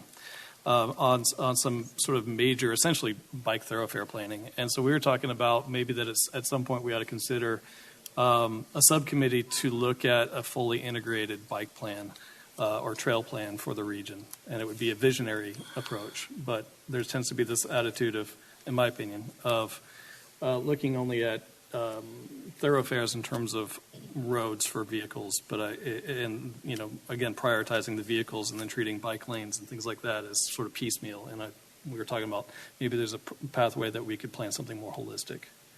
And I'm bringing that up now just because we're starting to see these sort of random bike projects that are showing up right here. As a part of the policy section, that would make the recommendation that we follow the path of doing the bike. Yeah, we talked about that. I guess what I'm trying to get at here is that, if you look at these little recommendations on this map right now, they probably do integrate in some way, but it's nice to see how they would all come together. As part of the interim committee report, remember we made a recommendation as one of the policy recommendations that there be a countywide bicycle mobility plan. Right. And so I think we'd advance that. Okay. And I believe AMPO, there's at one point many years ago, they worked on that. We actually went to the what is now the YMCA, and they had tables out, and we worked on, that was a 10 people showed up, and we made on the drawn website. maps. It's on the website. It's on the website. Yeah. And so I guess the point being that maybe we jump off of that and create a vision for what maybe could be possible for the community to explore. So it's not just piecemeal little projects. Countywide. Yeah, I Yeah, apologize. anyway. I had the column actually hidden there, but you see the Correct. the notes on that last column, if it was a priority on the AMPO plan. And I caught it. Or then you consistently exceed our expectations. I was going to say expectations, but my expectations are now pretty high. So, She has ESP. apparently so. Before we do. Yeah. Knows I wanted it before I knew I wanted it. So we're going to move these forward with also the idea of a more visionary. I'm floating that idea if that would be okay to go ahead and form a little subcommittee. I think and that's a it's good obviously idea. open to anybody who wants to participate. Right? Yeah. Okay. All right. Well, Is I'll that- see what I can do to sort of formalize that a bit. So are we actually, so I was hearing sort of maybe two different things. One would be putting in our policies that, hey, here's all these recommendations, but we recommend that this be part of a full, more comprehensive approach. And I'm also hearing you saying, maybe we should be doing the comprehensive approach now and set up a subcommittee to do that. I'm saying use a subcommittee to go ahead and draft it, to draft some recommendations, and then we as a group do the same thing we'd be doing with every subcommittee's idea. Yeah, I To mean, figure out what we do. if there's bandwidth for that, I'd support it, but I also wonder about kind of what, if there's enough time and energy at this point of the process to kind of take a deep dive in there. I think it could be done if it were done with a big broad tip magic marker to just indicate along what existing rights of way, Yeah. a Which bike, we have. interconnected bike trail that would be comprehensive, interconnected. I think- Cool. Might be as an example, and I'd say, here to the city and the county is a rough start at, this is what Yeah. we're talking about when we talk about a bike thoroughfare plan. We meant it, interconnected, comprehensive, here to Fair Oaks or whatever. Seth Mitchell, what do you think's the best approach? You're a bicyclist. I am. I'm in a particular tribe called the road cyclist. I'm not against anything that you are discussing. My concern always is that when you create trails specific for bikes, and those who are outside the bike community that subsequently see you on a road, they get very aggressive and tell you need to be on that bike trail.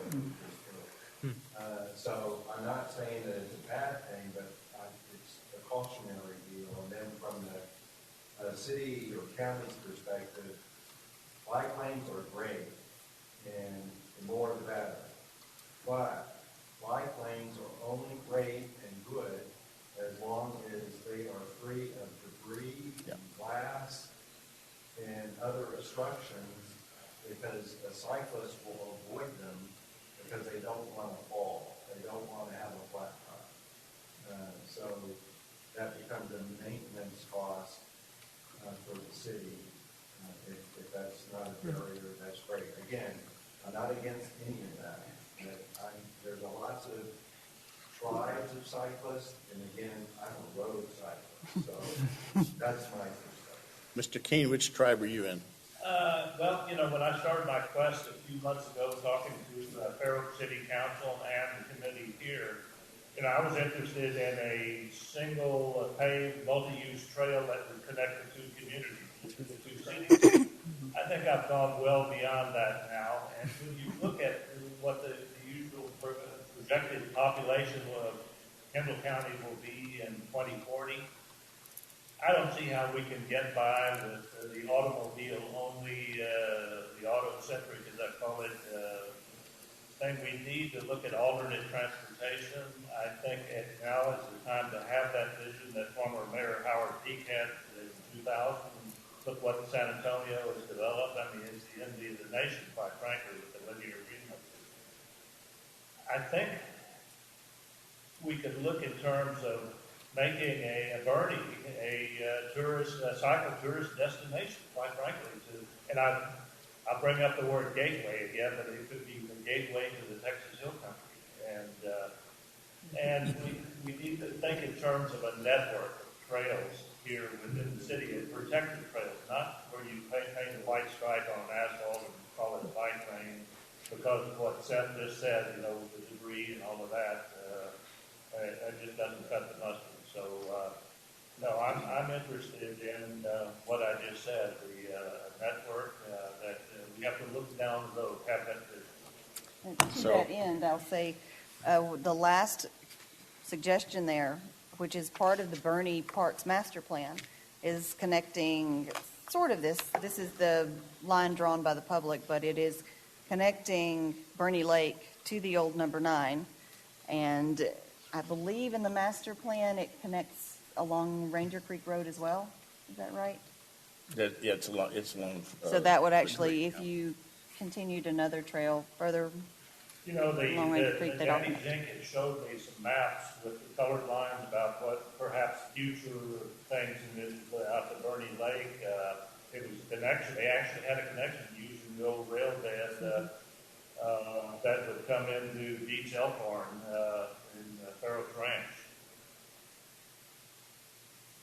Well, I mean, so the idea is to go ahead and just draft a vision for what that could be, and also get beyond the city limits, because they're confined. The city's confined to those limits, and I'm not sure how far you can go to the ETJ with those trail concepts. I think you've got 2 subcommittee members. Yeah, right. I think you're right. I agree. I think you ought to pull it together, review the other suggestions, and come up with something. Ben, if I could also suggest that there are, if you look at it in the county plan, as opposed to an internal circulator within the Bernie community, whether it includes the city limits or the Right.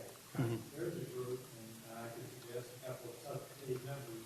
Sounds great. That are looking for a linear bike path. And their vision is to connect to, I think it's called Mission Trails. Wow. Northern, we've about In done. that magnitude, But we- need a couple of committee members. Well, I mean, how many more do we have? I'm big on public engagement, so let's do it. Yes, we'll do. We can have the others. This is all of the crowdsourcing. This is the end of the crowdsourcing. We had two from the subcommittee that we can talk about at the next one because it's not technically Comfort, it's just Northwest. I like it. Anybody on the committee mind if we go over a little bit? I'd like to finish this group. I think that's a great Okay. idea. No problem. All right, so with the other two Ranger Creeks, I believe I heard that number 79 with the Ranger Creek Bike Trail, that we wanted to include that in a broad plan. Am I, okay. This one with the pedestrian and safety concern with the school bus stop, it sounds like. We're gonna run over a little bit, so you don't have to be. I'm sorry, out there. where are we? What number are we on? We're on 66. Okay. Don't know what to do with this one. Is this a burning ISD issue? It's regarding where they pick up the kids? I believe that Jonah suggested that we move it along. Okay. I was really referring to the bike lane one, but I think that is another one of those in the bucket of safety concerns that the public brought up, so I would agree with that.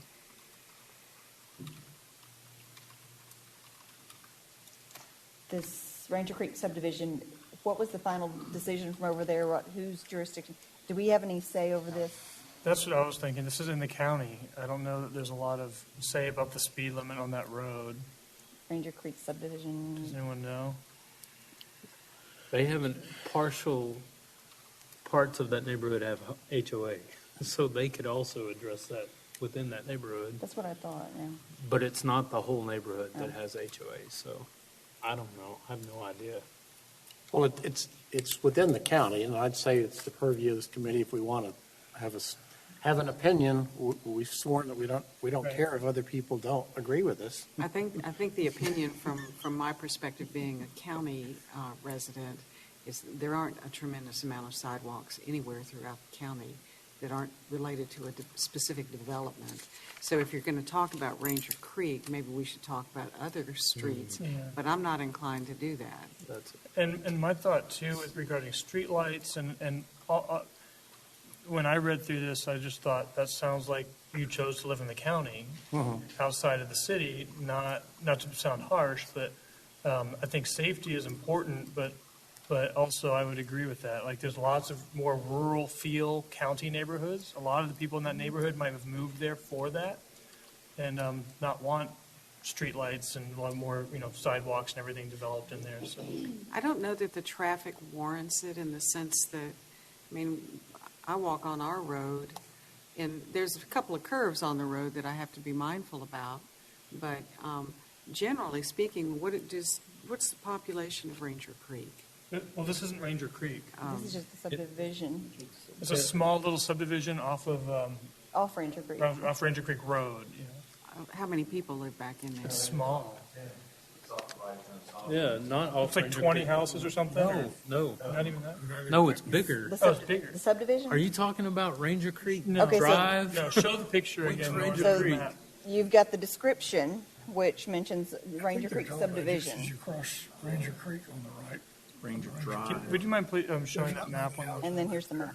but that goes into like Doskin and all that area. So it's just, Well, that is a neighborhood. See, I think they're Ranger using Creek Ranger Road, Creek Ranger as Creek a Road itself. adjective, This is just south like of the Denver. subdivision that's on Ranger As you, Creek. yeah, That's as you what go I across was Ranger Creek. I think you're Yeah, right. this is not the big Ranger Creek development with the big loop road and Doskin and all that. This is just one little tiny loop off of Ranger Creek Road. So that's the little thing, it comes off of Oak Acres. Yeah. And it just has, I mean, maybe it's a couple dozen houses. I don't agree. I think they're talking about Ranger Creek subdivision. Well, look at what they highlighted on Roads the in map. Ranger Creek subdivision. It says Ranger Creek subdivision. I think maybe they marked the wrong Do you have thing. an audience We member? may actually have somebody that knows. So on Ranger Creek Road, you go out Ranger Creek Road past Shoreline, on the right-hand side, there's Lake Country subdivision, which is in the city of Vernon. Yeah, that is. Ranger Creek neighborhood is off of the access road of I-10. You have to stay on the access road of the Vernon Road to get to it. You cannot get to Ranger Creek neighborhood from Ranger Creek Road. how many people live out there, do you know? In Ranger Creek, I have no idea, but I'd love to discuss Lake Country. Where I do live, if you have no sidewalks, And that intersection at Ranger Creek Road and I-10 is going to be a disaster as soon as shoreline is open. And that is on the interim, or the subcommittee's report, which we will get to As long next. as that's on your plan, I'm golden because it's going to be a disaster. Well, we do have a nod to shoreline with respect to the I-10 access and creating some turn lines and some acceleration and deceleration lanes. But if there's more information that you could feed to us, that'd be great. Okay, for this one, I would just say, due to the confusion, we just kind of leave it, we not move it Sounds forward. appropriate to me. Because- Yeah, I think they're referring to Ranger Creek neighborhood, though, my opinion, based on Says the way it's worded. I used to say. Lake Country neighborhood is a very specific neighborhood, and it is within the city of Vernon. As is Lake Shoreline. Well, Shoreline's, In the city of Vernon, yes. Shoreline's in the ETJ. Nope, city limits. Oh, did y'all annex? It's been annexed. All right, way to go. Yep. Thanks. Okay, this suggestion was for a standalone bike trail along Frederick Creek, perhaps via platting. That's going to be complicated, That's all from what I private understand property. of it. I mean, typically, they would even develop in the floodplain near the creek that, could be ready to do I it. mean, one side of Frederick's Creek is a big bluff. So I think you can take it literally, or you can say the concept is have a trail that goes along the creek. We've already Not necessarily talked in the about- creek, not necessarily, through a cliff, but like. We've had a conversation about this path already within the city. You guys have? Yeah, I think so. So who, would the homeowners then offer up land for There's that? supposed to be apartments on that side So- of the creek. So the new, again, in the city limits, if you were to plat a project, we have a parkland dedication requirement. And in the UDC, we named a handful of creeks that if you're developing on these 6 creeks, your parkland dedication can be, it's not a shall, it's a can be along those creeks. But we gave us the choice to say yes or no. Okay. I don't know why we would ever say no. That's right. But there's one small apartment complex right there at Frederick Creek and I-10 that's already starting the development process, and they're looking at building a trail for their little portion, and we're talking with TxDOT to go underneath the Frederick Creek Bridge to connect to West San Antonio with that location. Okay. But again, that would be all part of in the city limits.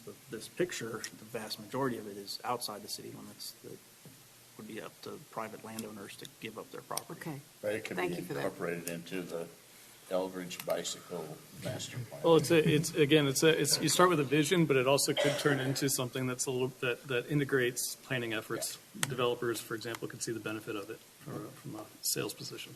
Yeah. So this one would be include in the Eldridge plan? See how it grows. Gotta make it awesome. Same with since it's already in the Bernie Parks Master Plan, do we want to just endorse a extension of the old number 9 to Bernie Lake? Yeah, that's all. Heck, yeah. Well, I want to ask a question here. We have taken a pretty strong position that before we make recommendations about greenfield projects for roads, that we contact those people. Yep. So does that apply to hike and bike trails? I would say yes. Yeah. Is this Greenfield? All right. It's just, that's why I said vision or draft, right? So it's not, yeah. Okay, well, I'm just posing the question. No, I think that's a very good question. I would like to look at that picture one more time because Well, and this is the public's Drawing. the Bernie Parks Master Plan does not follow this route, but it does go to the lake and kind of meets up with this line. yeah. Northern, just for the sake of consistency in what Don was saying, perhaps if we just say something along the lines of, we don't support forcible acquiring of people's land for the creation of this trail. I think that would make it more consistent with some of our positions related to roads as well. Well, but the problem again, if we're going to be consistent, when you draw a line across somebody's property, it affects their marketability is the argument. So Well, what was expressed verbally was the notion of connecting the old number 9 to Verney Lake. Right. That doesn't imply taking anybody's It land. doesn't draw a line on the map. Correct. Yeah. And Okay, that's the then- version that I think we should consider. Yeah. So then perhaps we Without the line. Okay. put some comment in there about not adhering to that line. Like the Support- general concept was supported by the committee, that specific line, this route was not. Would that, Is the You could difference? make it a circular line and say, in this area. yeah, right, that would work. Is the Support the circular connection. line, the rail bed, is that the difference? That the rail Support bed's connection, already not there line. and it's. Well, like- the old rail bed. There's portions physically of it, is not all of it. Some of it still goes through There's, property. there's many parts of the old rail bed that are privately owned. Yeah. Even Support between connection Bernie and that Fair way. Oaks, you have to go acquire land, private Yeah. land. We're not presupposing a route. Right, yeah, I mean, you can have, it again, we're not actually either voting on it either, for that matter. We're still at the point of throwing things at the wall that will then go. Yeah. Okay, so filter. include, and I put the note in there, support the connection, not the line as drawn. It's still public and private property. Okay, so we have 2 from the subcommittee to look at. This is also Northwest. And I'm sorry if there's something aligned funky here. This was my first brush at this report. So this was sourced from the subcommittee I-10 at Frederick Creek. The eastbound frontage of I-10 does not cross Frederick Creek as development occurs crossing the creek may be handled by developers. Currently, the need for this connection is low. So we were just making the comment that if it's going to be developed, it could be developed by the activity on the frontage road, the development activity on the frontage Yeah, I had road. a conversation with them. Yeah, It's Home Depot, and it's modern. So there's been a handful of different developments approach the city along that corridor. And there's one that made a big splash in the newspaper the other day that would be a very expensive development that might want this connection, but that hasn't come up in conversation yet. I do know from my conversations with TxDOT, there are landowners who in the 60s and 70s fought TxDOT for the creation of I-10 that do not have legal access to I-10, even if a road were to be built there. And I know some of those tracks exist in that general area. So TxDOT, would have to get over that. well, they could still build the frontage road. That landowner, there's a process that you have to get the governor to sign off on, where you can buy your access rights back from TxDOT. But it requires an appraisal of the property value with no access and the property value with access, and you get to pay TxDOT the difference to buy your access rights back. And there's several tracks up and down I-10 that are that way. People who fought TxDOT back in the 60s. So it's punitive? The value of their property, those people decided that they didn't want access. Oh, And so TxDOT signed the box on that paperwork, you're not ever going to get access. And they agreed to it at the time. it's not punitive, it's negotiated. So could we look at the next one? I think that one maybe is more, it sounds to me like this is one that's not going to go forward. The access for this one over Frederick Creek.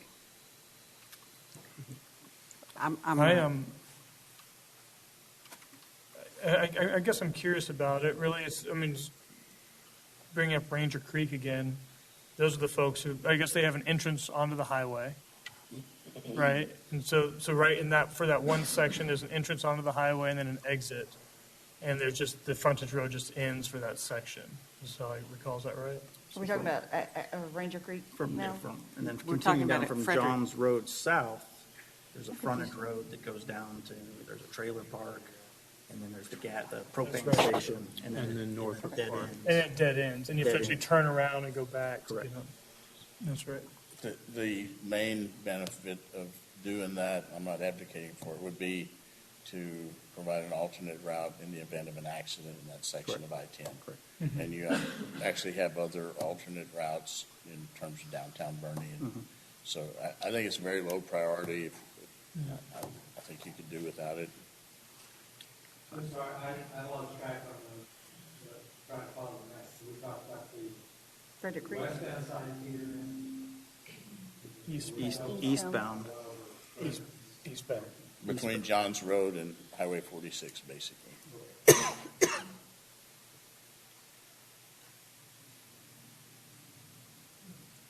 Is there any rewording you would want to do of the, I'll just say, if there's a rewording, can you? I don't see that it adds a lot of mobility capacity. Okay. It does. I mean, I think you're okay without it. agree. Off the I top think- of my head. Like I said, I think developers will end up paying for that segment. TxDOT is waiting for developers to pay for it. And I think it says currently the need for this connection is low. I think we agree with that. So maybe not worth moving forward into a final report. Okay. So the other subcommittee sourced proposal was I-10 at Ranger Creek. A full build-out of shoreline may need changes along frontage road to include left turn lane on the eastbound frontage. Am I correct in saying that that's two-way traffic along that side of the frontage road? Currently. So our concern was that with one way in each direction, with the number of cars going into Lake Terrace and Shoreline, that it would create just a real bottleneck at peak times. And conversely, coming off of Ranger Creek to create an acceleration lane going back towards town again, so that people could more safely merge onto the frontage road. Is that solved to the problems that you've got out there? I'm not sure I followed everything that you were just saying there. Can you repeat that? What you were, I can't really see very well right here what's. So coming off of Ranger Creek Road, you have Shoreline and then your neighborhood and additional folks out that way anyway. But coming onto and merging onto the access road, coming in towards town, creating an acceleration lane so that you can move into and merge onto the frontage road, and then coming from town, going back into your neighborhood, creating a left turn or center turn lane so that you could pull out of frontage road traffic and make your left-hand turn without having the frontage lane traffic bottled up. Yeah, so I think I will agree that something needs to happen there at that intersection. I'm not exactly sure what it is yet, but there's two-way traffic on that access road. And this kind of goes back to the one previous to this where the access road doesn't connect. It just dead ends. You don't get on I-10, you dead end. And instead of going through to connect to Johns Road, which, in my opinion, when Shoreline is open and all those students are going to elementary school, that access road connection to Johns Road would be extremely beneficial. Because now you have to get on the highway, merge on the highway with the 18-wheelers to exit the highway immediately at Johns Road to get to that red light. So having that connected so that people coming out of that neighborhood that want to go to Johns Road and go into town to Auburn, North, wherever it may be, would be a benefit to the traffic flow in my opinion. Let me take a look Same thing with Ranger Creek.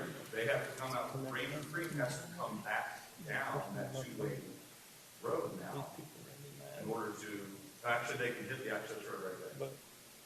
But when Ranger Creek comes out, there's really not a convenient way from Ranger Creek neighborhood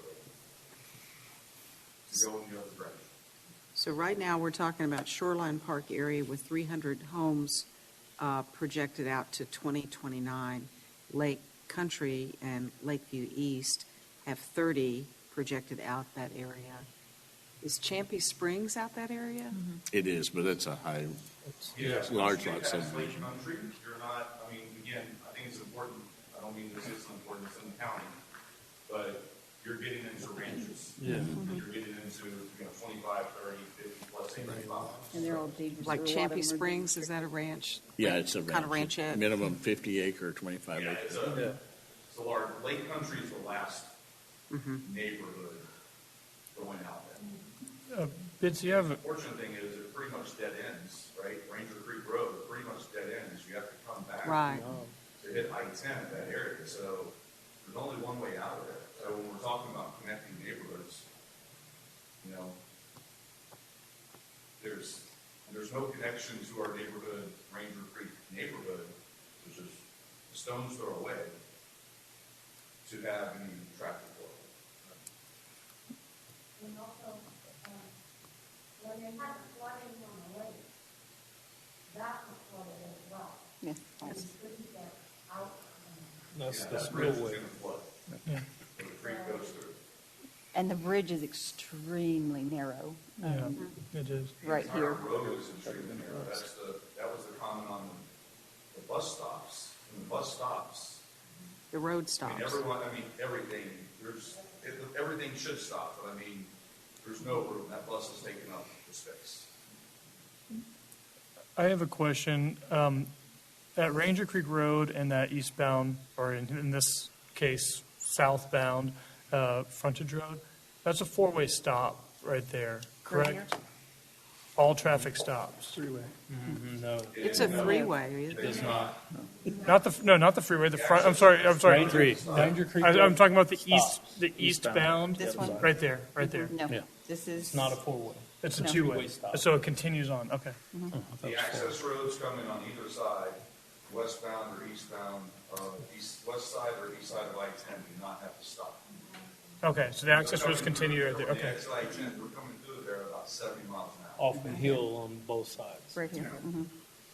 Yeah, What I needs- think, What needs to be done is to connect the frontage road on the east side that just stops just to the park. Continue that up and tie it into the existing frontage road here. Make it one way, do the same thing on the west side, on the eastbound frontage road. Tie it in to where you have continuous frontage road from the north Y all the way down to Johns Road. And it would become one way when they did it. And then if they would rearrange the ramps to where you can, where it's an X rather than a diamond, that would probably solve all these problems here. Now,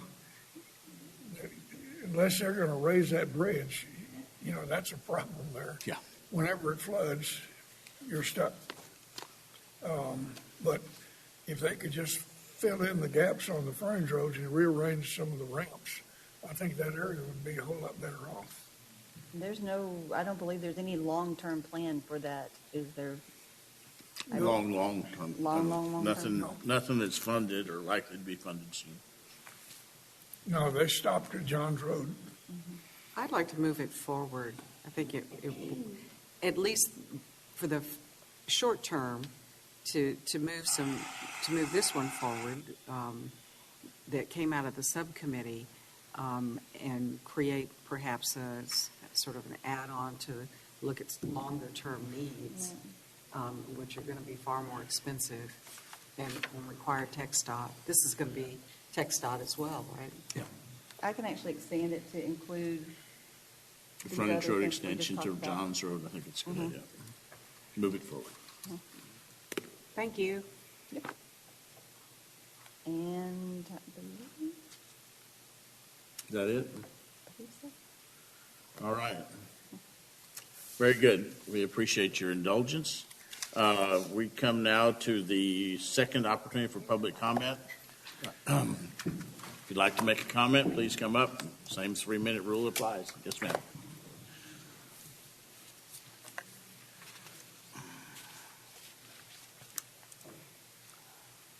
Just have to work the kink out. Can you hear me?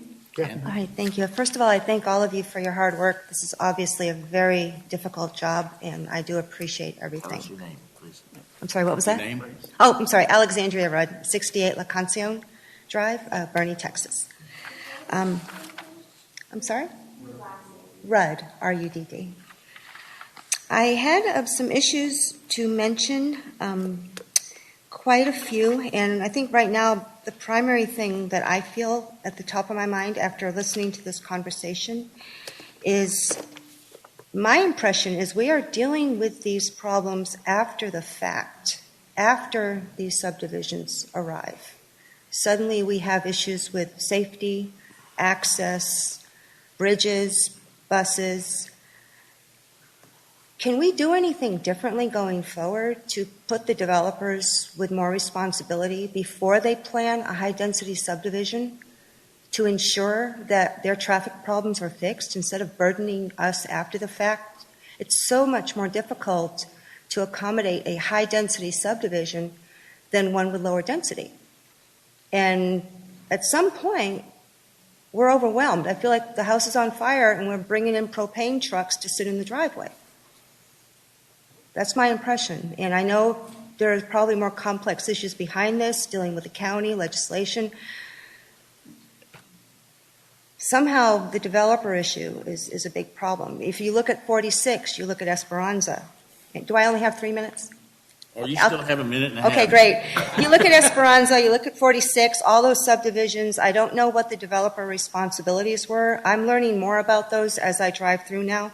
Most of them are cul-de-sac, my understanding, and that they all empty out onto 46, including Esperanza with 2 exits onto 46. We have another 1,000 houses coming, phase 2. Is the developer going to do anything differently, or are we just going to be compounding a problem that is already bad and going to get worse? We already have issues with safety.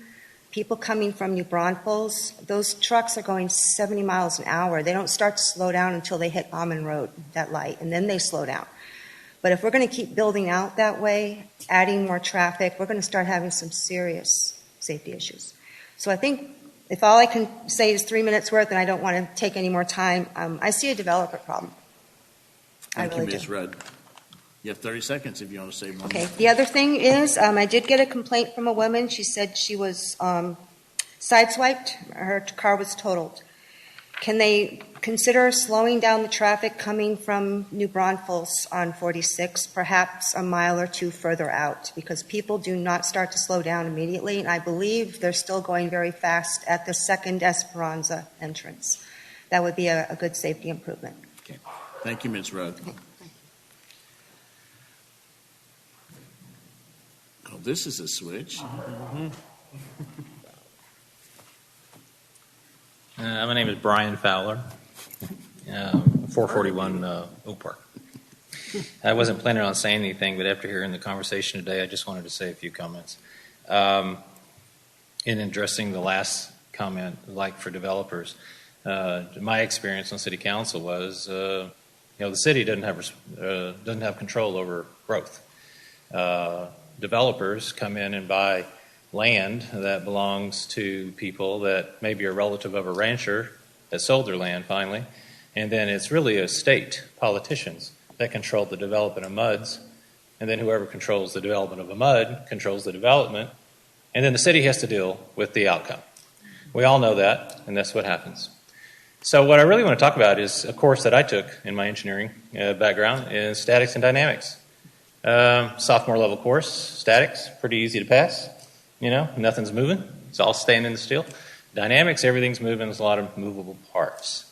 And the discussion I heard at the very beginning today sounded like a bunch of sophomores in dynamics part of the class, and everybody's confused. And I don't mean you're confused. I just mean there's a lot of moving parts and a lot of variables. What I just want to, and this is the main emphasis trying to make a difference as opposed to a point, is it's really about what do you have that we know is an absolute, or what are the absolutes that you can play with.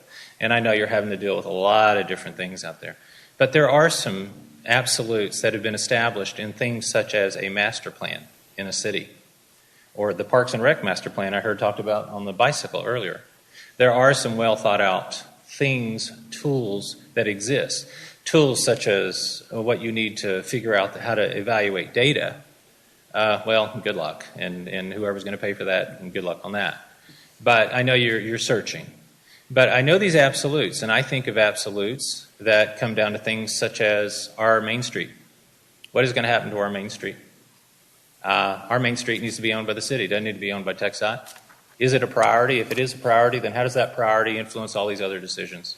In other words, what are the established vision priorities that are already established that we know are absolutes? And then once you know your absolutes, you can start working away on the equations that figure out the other variables, right? So I just encourage you to continue to think about vision in some of the resources you already have. Don't let them be forgotten in the decision making, and then they help you to stick to your guns a lot better, especially when you reference them. Thank you for allowing me to speak. Appreciate it. Thank you, Dr. Fowler. Ms. McCarthy, are you coming this way?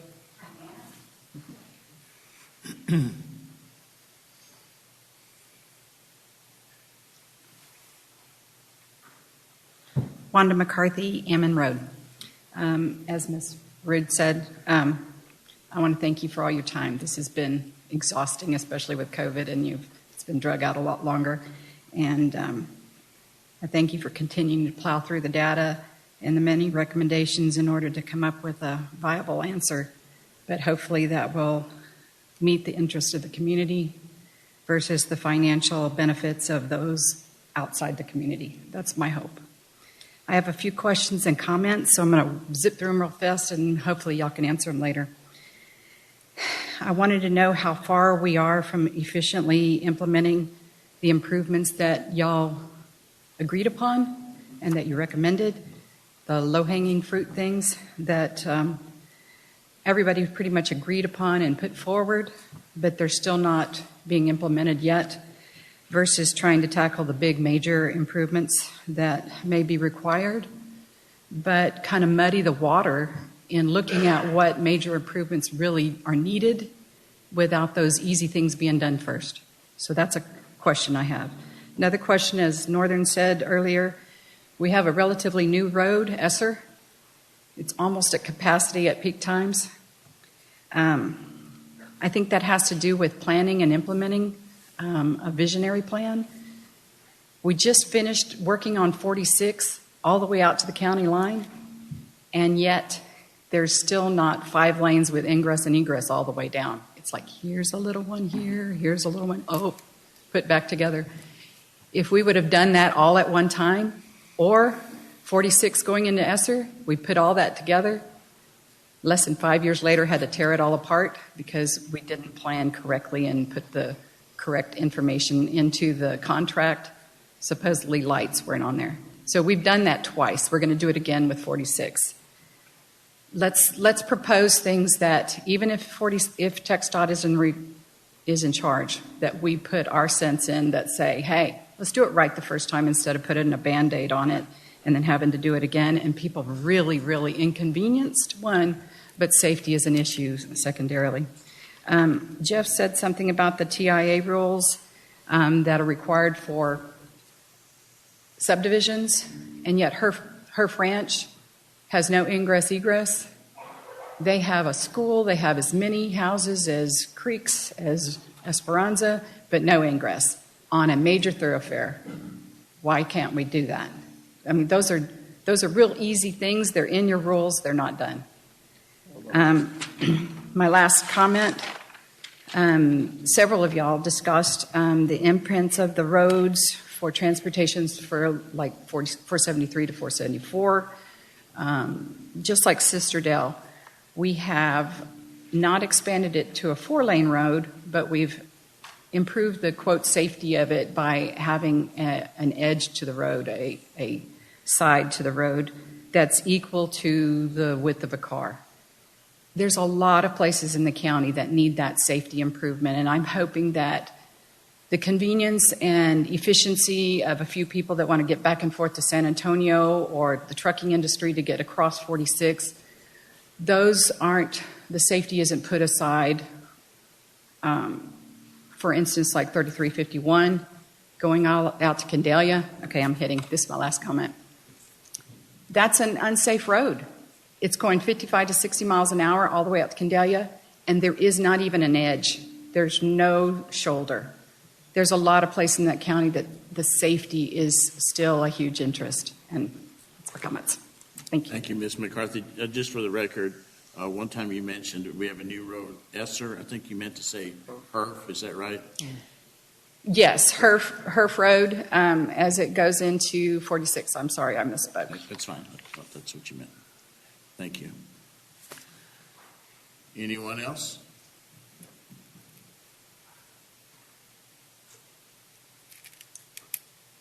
As everybody else said, really appreciate all the efforts that you guys put in. I know it takes a lot of hours, a lot of energy, so much appreciative of that. My name is Donna Taylor. I live downstream in the city of Fair Oaks Ranch, and I'm a water gal, so I'm going to talk about water. Got home from our great Thanksgiving holiday and seen the Friday Bernie Star. A car went into the creek, crossed from Dodging Duck. Oil. Hit a rock. Made its way in. I've sent an inquiry to Ryan Bass, asking him how much was spilled, how was it contained, was any testing done? I haven't heard back from him yet. But I've spoken to you in the past, and many of you know the recharge features. Dr. Venny came and spoke. That was a very small incident on a 30-mile-an-hour road. What would have happened if it would have been a tanker? What would have happened to our water supply if it would have been a road that's traveling at 50 miles an hour? So water quality is always at the forefront of my concerns, and I hope that we continue to keep that at the forefront, because if any of you are on a well, which all of us are, because even the city's municipal supply has well water, 1 gallon of fuel can contaminate millions of gallons of water, and we're not testing for it. So let's keep our waters clean and make sure that our roads are planned accordingly. Thank you. Thank you, Ms. Taylor. Yes, sir. I'll make it quick. I don't think I have 3 minutes. Brian Combs, Ranger Creek Road, not Ranger Creek neighborhood. 2 comments. There was some conversation about I think it was called streetlights software. And I think there was some circle back about looking at that data, utilizing the data, maybe using more of it. I would highly encourage it. I don't know more about it than what was described today, but I don't know how we cannot proceed without looking at that origin destination for River Road, Main Street, River Road, Herf. Without that data, there's not a complete picture. $10,000 investment, pennies compared to what you're going to spend on the road improvements and redoing roads. County, city, split it, $5,000 a piece, drop in the bucket. The second thing is, to follow up on the comment that was just made. So I'm very curious, and I would encourage everyone to look at my understanding that the Herf Road expansion was to address some of this traffic years ago. Keep some of the traffic off of River Road. As just an average Joe citizen, I don't understand why we don't have a truck route that keeps the trucks off of Main Street.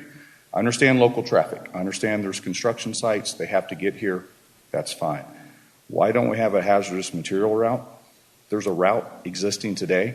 Take 46, come down by HEB, take Herf Road, go out 46. There's ways around it to keep these 18-wheelers, these trucks, off of River Road and Main Street. I'd encourage you to consider using some of the existing infrastructure we have, changing some of the policies to redirect this traffic, to manage some of the traffic in that way. I know there's a state road, there's this or that. There's got to be ways to get it accomplished. Yes, it may be difficult. Nothing's easy. Let's get it accomplished. Thank you. Thank you. What's his name? Mr. Combs. Anyone else? Closing committee remarks? Well, so Ms. Devers did send us all an email talking about planning for freight mobility that's going on. And I think her concern, at least my takeaway, is that it's one of those things where we find ourselves being, we're not planning in a vacuum, and also potentially we're planning in a context where there could be a lot of freight moved toward us that is not desirable. And so I think my takeaway from her point was that we should tune into that and figure out if, what our position is in regard to that freight mobility planning that's going on, because it's essentially happening to us at this point because of a lack of representation on those committees. And I hope I captured that correctly, Denise, but I heard you. Did. Yeah. And I've answered this twice.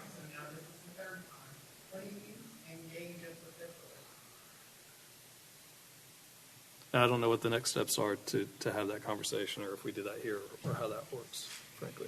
But it does become relevant because we become a little bit more of a target in that sense. Is that happening at the TxDOT level or the AMPO level? TxDOT. level. And we don't have representation there?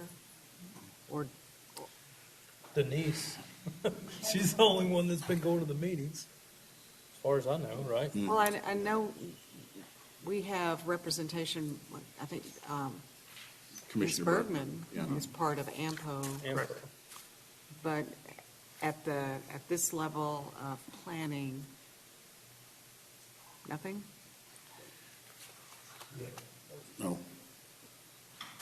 Is there a role to play? I mean, from your seat?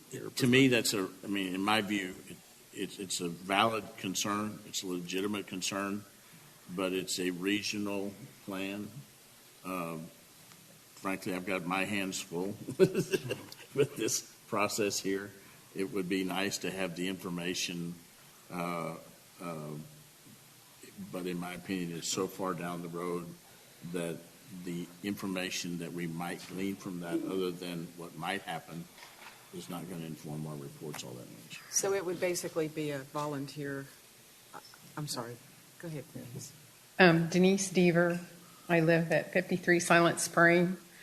I sat in on the transportation mobility, freight mobility rule. That's the one that I recorded, and I sent you guys a link to it. It is not just people that are designated to be there. There was obviously people that were participating, that were representing firms, companies, all kinds of folks from all across the area. Those red lines that I sent to you guys are not in concrete. And that's why I wanted follow-up with this, to find out who's putting the red lines there. They had tons of rural roads. And I think I made that pretty clear. It was State Highway 46 was being designated from I-10 west to State Highway 16 as a freight road. Then State Highway 16 from Bandera down to Bexar County, freight road. State Highway, 173? 173. Was being designated. State Highway 27. So whatever you guys are working on, they're looking at you all as a freight mobility. Yes, we should have some official, elected official, somebody should be speaking for us as far as I'm concerned, because those people are going to have a lot more weight than just me saying we shouldn't be doing this. And I didn't get to comment on everything. I only commented on what I knew about personally. So, thank you. and they have a follow-up, and the contact information is on the very last slide of that PDF. So I don't know who you want to all pick. I don't know who you want to tap, but somebody needs tapped, and we need a representative for Kendall County. Does that come out of this committee, or does that come out of the Commissioner's Court? I asked Commissioner's Court. I asked the whole court. They're carbon copied on the same thing that you got, but I think you guys could encourage it. I mean, I think our mission is to address local traffic, and then it certainly will impact us. But in my mind, it sounds like it needs to come from the county commissioner's court. I agree. I think an elected official, elected body as a whole, needs to address it. Representative. Yeah, we need to, but I also think that the committee, since I'm not getting any traction here, needs to put some oomph behind it, because if you have freight companies that are planning on putting in warehousing or whatever it is they're doing to draw these red lines, and you have no clue what they're up to, and they're drawing these areas as freight mobility, and they get it turned on, which in 2018 they did, by the way, get it turned on for New Braunfels to Bernie, State Highway 46, in anticipation of something, I have no idea what, they're going to send those trucks here.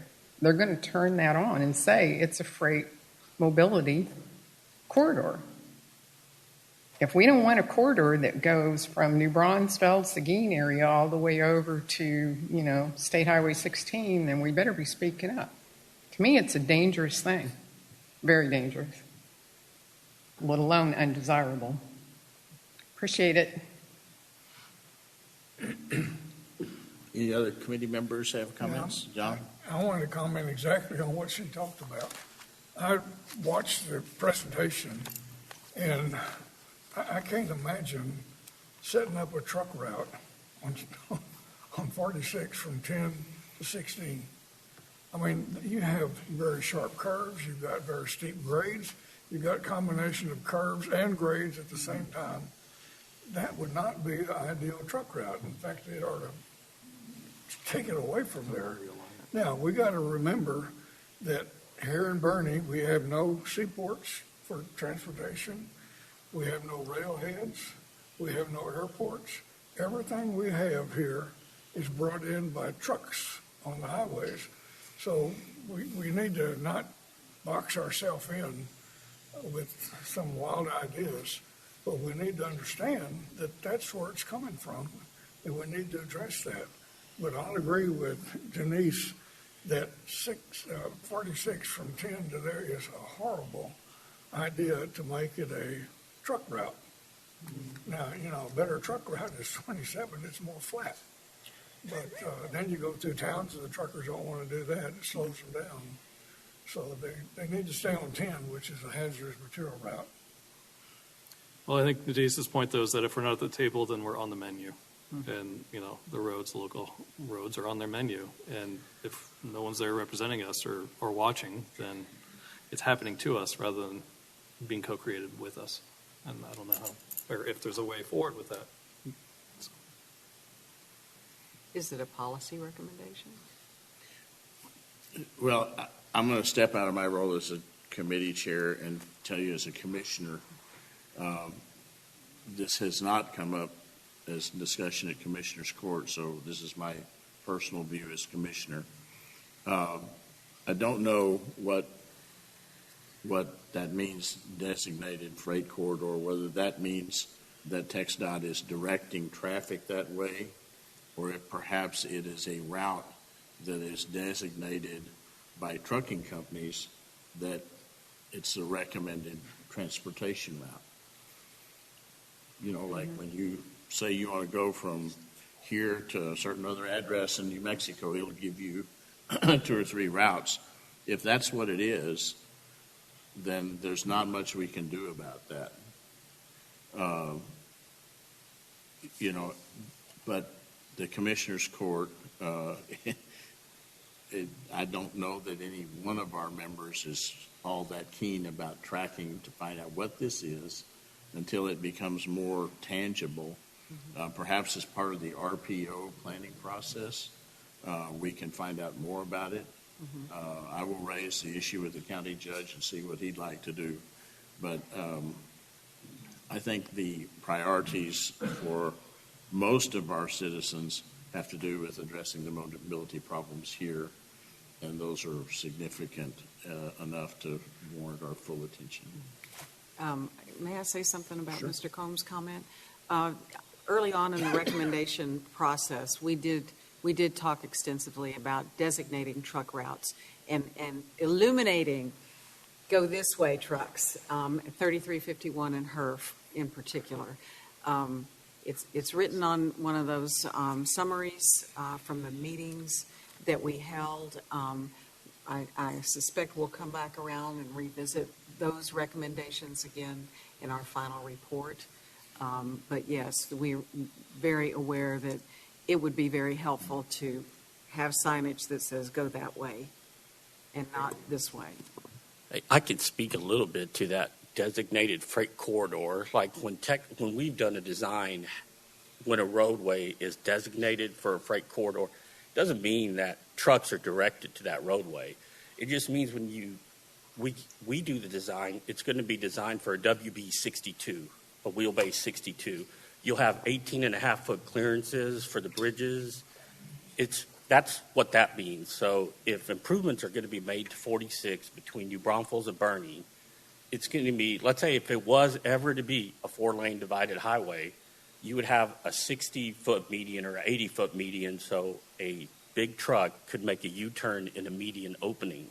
It does not mean all trucks will be designated, That's very on Highway helpful. 46. That's And very it probably affects the pavement design. Yes, and those kinds yes. There's a whole set of design criteria that go along with a truck corridor versus, and it would mean smoothing out some of the curves and things like that. It's a design criteria more than policy. Yeah, I really think what this is if you want to do something on the road, one of the checks you can do is it's a truck route, so they give it priority to funding possibly. The other thing is that every highway in the state is a truck route unless it's load zone or it's got a low bridge. But what they're doing is I think they're trying to categorize certain areas that would maybe receive funding ahead of time for a truck route. And probably the design is different, heavier pavement and all. But, every road is actually a truck road. I think the main problem is that realizing that 46 is River Road, and if they're going to start saying, you have to do this, if we make any improvements to River Road, then suddenly we're building it for 18-wheelers to do all that stuff. And Main Street. There's design exceptions for areas of 46. Yeah, you'd apply for a design exception, so if that was the case. Well, since y'all are all talking about truck routes, I don't know, Steve, if you've heard of TAAS? No? The automated automobile system that they're developing? They're talking about those. And so when they talk about a lot of this data-driven, and obviously TxDOT maybe identifying and making roads. If you don't know, you're talking about streetlights and AI and all this stuff that's helping us. There is a plan, and they already have an autonomous freight truck that's gone from LA to New York, and with electric energy that they're pushing, that they are going to develop truck routes in order to get freight autonomously. And in order for them to do that, and I don't know, Ben, if you've read any of this, but it's TAAS, and they already have cars doing it in LA, Phoenix, and some larger metropolitan areas, because they virtually are talking about eliminating a lot of people having cars. And so it's something to think about. In 20 years, I don't know how much of us are actually going to own a car. There's a lot of variables out there, and so you can have all this data going, and it can completely turn upside down. So if you're going to talk AI on one side, consider the other AI options, because it's coming, whether we like it or not. I don't like it, but I don't like it. Thank you, Ms. Villarosa. In 20 years, they won't let me drive anymore. We are well past our normal conclusion time of 4 o'clock, so I'm going to adjourn the meeting. Thank you all so much for your attendance. We will meet again 1 week from today in our normal meeting. Again, this was a special meeting, so thank you again for your attendance and your indulgence with your time.